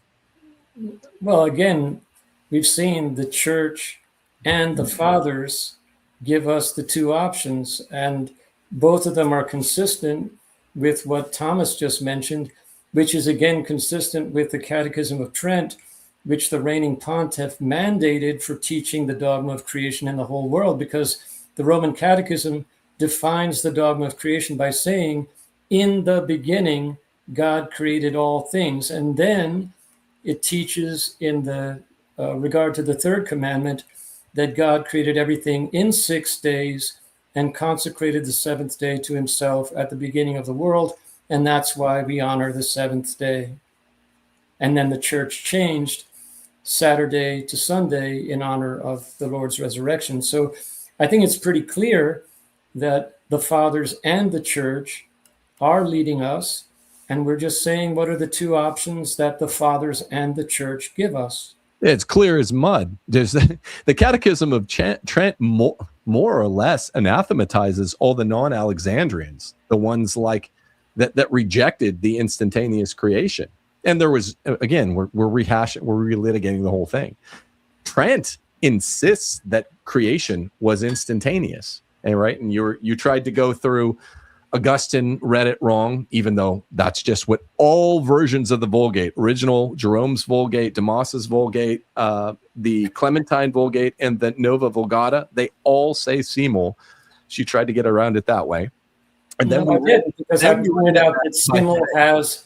Ambrose doesn't think it was... Ambrose thinks it was sequential, not instantaneous. So I love Trent. Like, me and Greg's position is, that's awesome.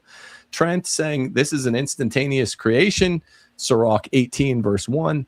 That's excellent. Like no, it's saying it's a 6-day creation. It's saying it's a 6-day creation. That's what the Catechism of Trent clearly teaches. The Catechism of Trent does not teach that Sirach 18:1 is incorrect. Is that your contention? No, not at all. I explained simul in the Vulgate has a semantic range. It can mean simultaneous in the temporal sense, or it can mean together, which is the meaning in the underlying Greek, koine. You think the Catechism of Trent essentially anathematizes Augustine and Gregory of Nyssa, who said that not at all simultaneous? Not at all. Just like they had the Summa, and the Bible on display during the Council of Trent. And in the Summa, St. Thomas is very respectful of St. Augustine's minority view, but he comes down 100% on the side of day being a 24-hour day. So there's no inconsistency there at all. No, I'm just saying, you seem to be saying that Gregory of Nyssa's position, or the Alexandrians, Clement, Cyril, Augustine, obviously, he's not the only one. And even if he were the only one, you know what that would preclude? Unanimity of the fathers. He's not the only. It's all the Alexandrians, right? It's basically the Alexandrians versus the Antiochans, and together with most of the Cappadocians, believe that it was, literal. And then you have random Latins like Basil that throw in with the Cappadocians, but you have Gregory of Nyssa is a Cappadocian that isn't. He's more with. And that's the point. There's no unanimity of the fathers, so it's silly to debate about that. That's really what I think we've established here today. There's not. They are unanimous that the whole work of creation was supernatural, whether it was instantaneous or whether it was over 6 days. It was supernatural, and that's why you can't study the present order of nature, as St. Maximus reminds us, and extrapolate back to the beginning of the universe to explain how everything came to be. Yeah, but modern popes disagree with that, whether or not they're speaking ex cathedra. I mean, we have guidance from modern popes talking about modern science.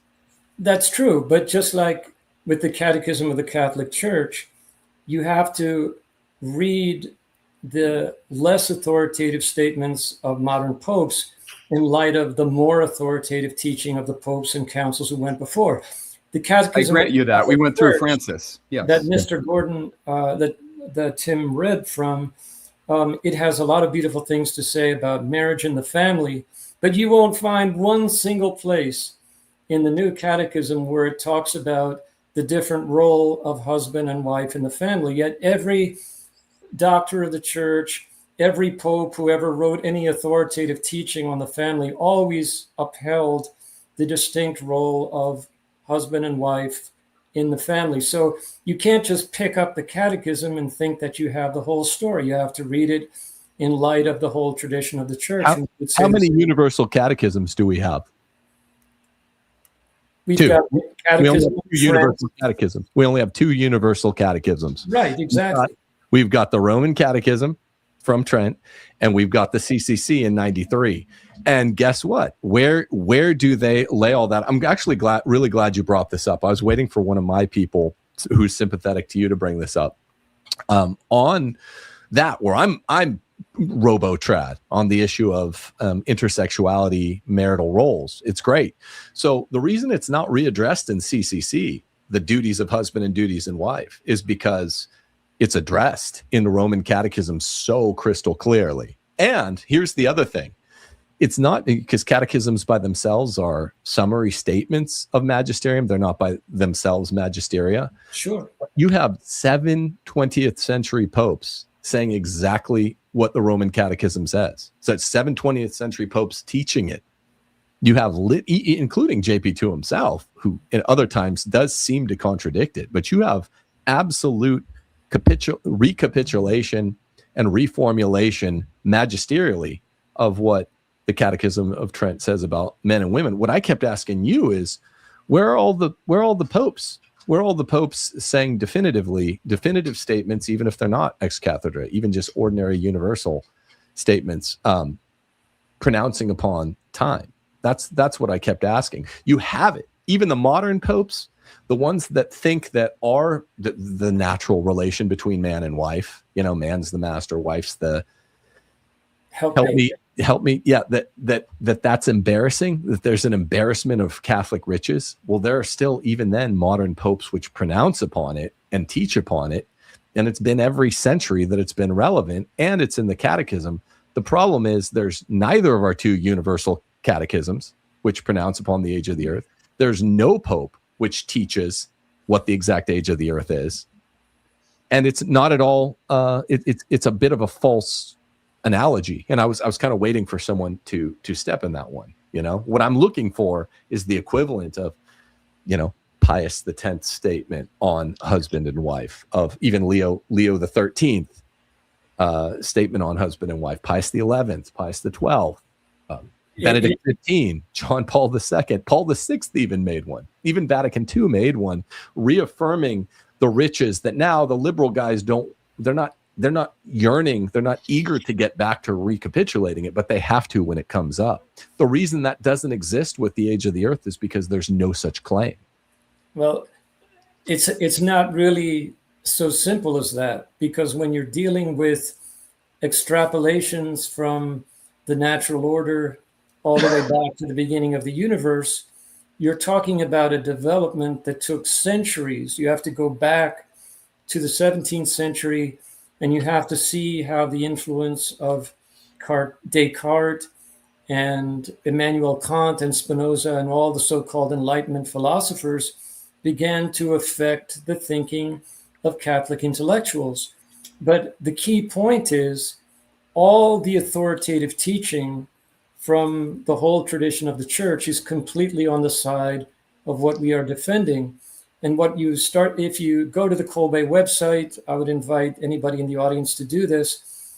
In one of our leadership retreats, there was a talk on the Vatican Revolution of 1821, which is quite fascinating because it shows how this naturalistic way of thinking had already begun to affect intellectuals at the highest levels of Catholic academia and people who were advising the Pope. And so when you get to the 20th century, Pope Pius XII has already allowed people like Monsignor Lemaitre to move the goalposts that determine where the boundary should be drawn between theology and natural science.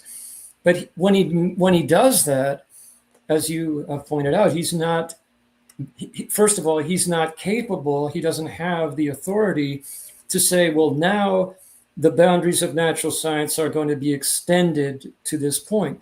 He's just in an intellectual atmosphere where people like Monsignor Lemaitre are taking it for granted that it's perfectly legitimate to extrapolate from what we observe in the present order of nature all the way back to the beginning of the universe.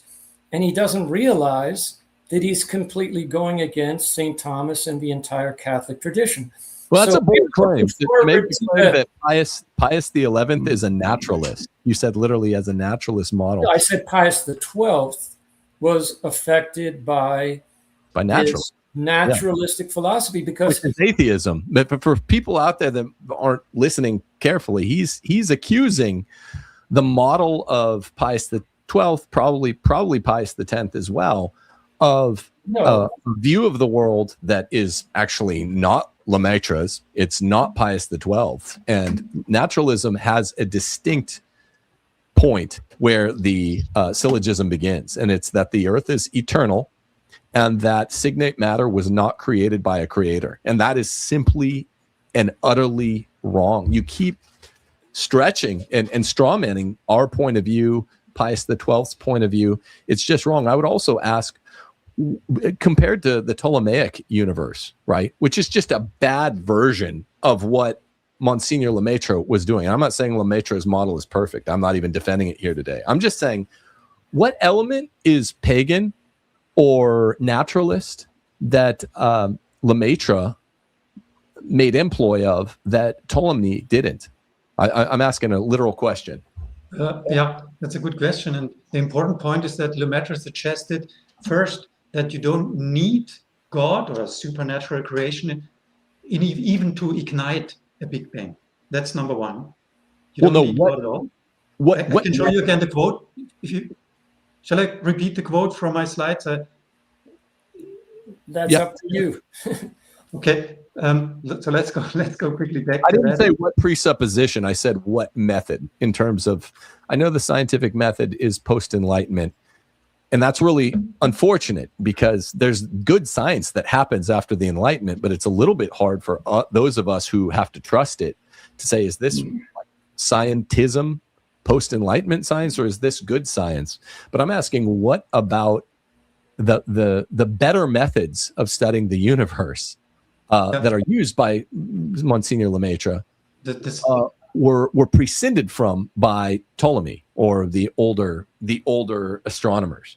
The second point of this is the second point to this answer is the Big Bang theory proposed by him proposes that the galaxies, the stars, the Earth, everything came to be by natural processes. That's the difference to Ptolemy, to any other one.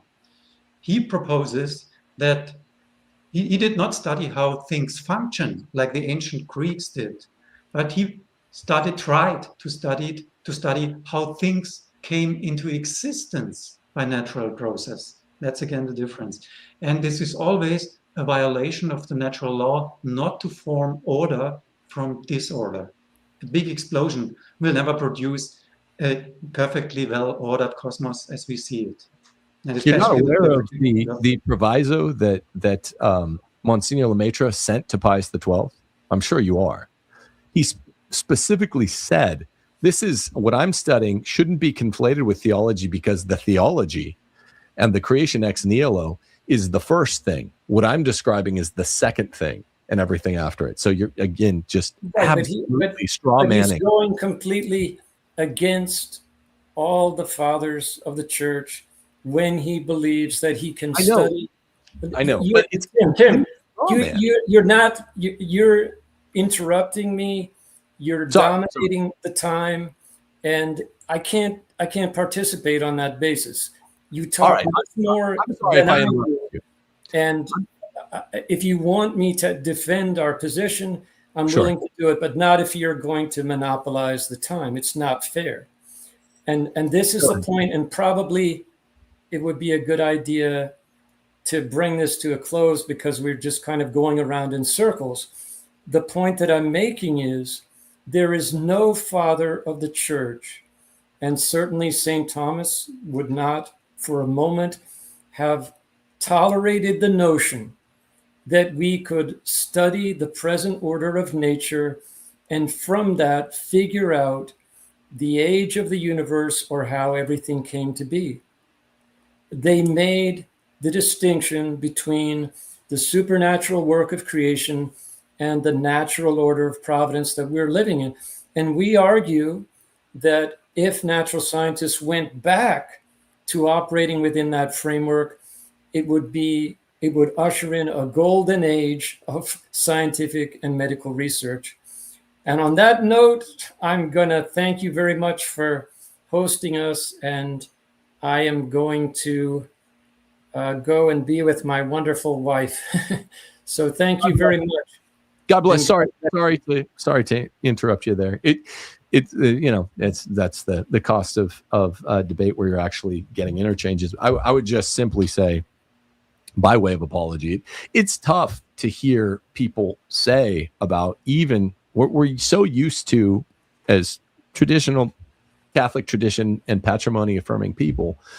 It's tough to know what to do with the post-conciliar church because it's so bad. But it is kind of tough to sit around and listen with, I guess, educated ears to the insinuation that even our beloved pre-conciliar popes, I mean, the church had a real string of popes who were masters in the late 19th and early 20th centuries. They're just the Piuses.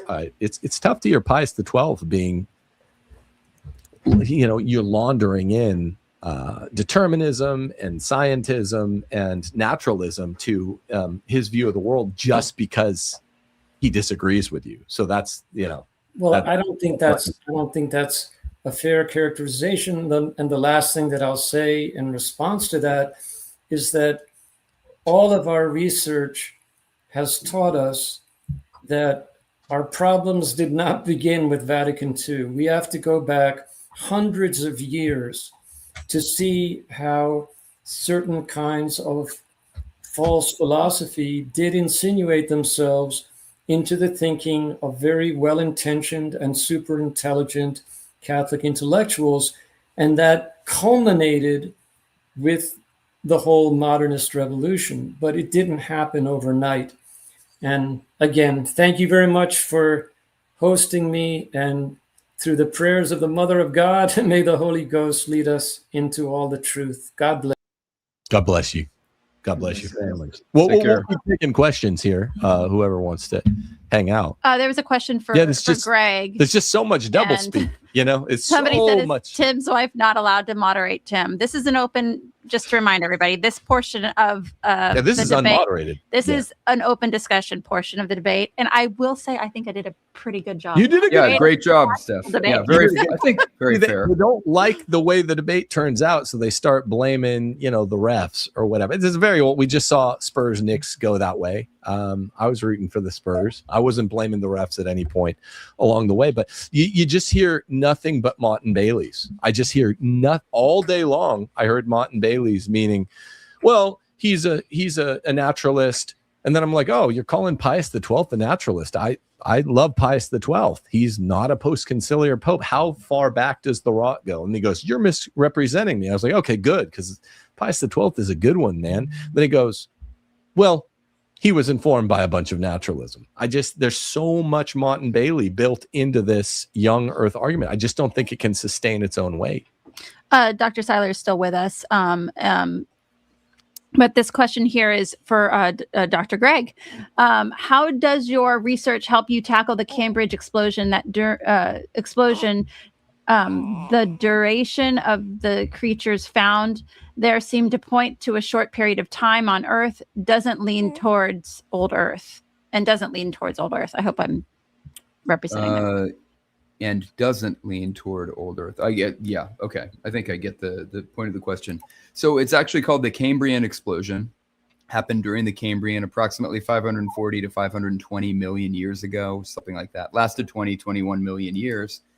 And it's this incredible diversity in the number and the different species, genuses, or whatever, in the fossil record of all of these different marine creatures, basically coming forth from. Before that, there are very simple creatures and a lot of cyanobacteria and algae and whatnot. But going into this 20 million year period from the fossil record in the Cambrian, there are all these different arthropods and these different trilobites and whatnot that are shown there. So it's not really like an overnight type of thing. I mean, according to all known age dating methods, which have error bars, they can be plus or minus dates, but it's approximately 21 million years. So it's not really like a blip or whatever. And again, depending on how good faith the question is, and I appreciate any good faith questions, we could go through a whole, I have taught entire courses about how stratigraphy is, and deposition, we got into a little of that earlier, how it's very complex. We can go through, how do we know what we know? What are the limits to what we can figure out? Where are we making an interpretive leap, and so forth. But we can basically correlate that Cambrian from its type section, I believe, on Great Britain, on the Isle there. We can correlate that with lots of different techniques to similar aged rock units around the world. And what we see, again, is a very specific grouping of fossils. From everything that we know, there's like a fossil assemblage in those rocks that are not found in older rocks, certainly, and they're not found in younger rocks. Or if you want to get even less interpretive, they're not found in rocks that are stratigraphically below, and the same assemblage is not found in rocks that are stratigraphically above. And I'm happy to go into as much detail as is necessary for any good faith questioner, but I'll leave it there for right now in the interest of time. This is a question or a comment towards Dr. Syler. It says, Thomas should be in a movie. He's a perfect scientist character, perfect accent. Thanks that you like my accent. I couldn't I agree tried to more. overcome it, but I didn't manage. But a good scientist, not an evil scientist. Good scientist. Well, that's A good Catholic man not scientist. I want to claim here, but I always liked the German accent. I had to really, say. I lived in Frankenthal for a few years, so I enjoy the German accent. okay. I want to go and visit Germany, especially. It's just something magical, I guess, about Bavaria and the hills, the mountains, the beautiful old castles, and The chocolate. the chocolate. Yes. Yeah, but yeah, I'm looking forward to being able to go sometime. Yeah, hopefully we meet one day. You're invited. That'd be awesome. Thank I'll book you. my tickets.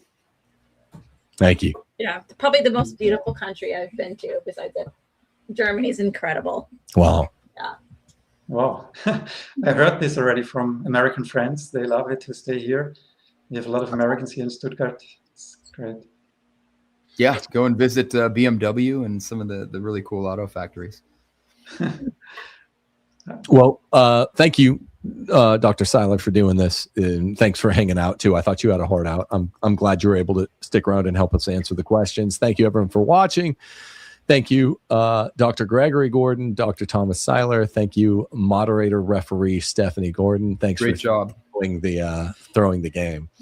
And God bless you guys. So I'll be doing for the locals tomorrow. I'll be doing a debrief of this, and Greg, you're welcome to join me if you want tomorrow morning. But that's all we got for now. Awesome. Well, it's been fun, Thomas. Great to meet you, and it was a good, rousing debate and whatnot. Tim, thanks for the invitation once again, and Steph, great job moderating. Yeah, same to you. Thank you very much. It was really very good to have this debate because it's an important topic and it's usually not discussed in that depth as we did tonight.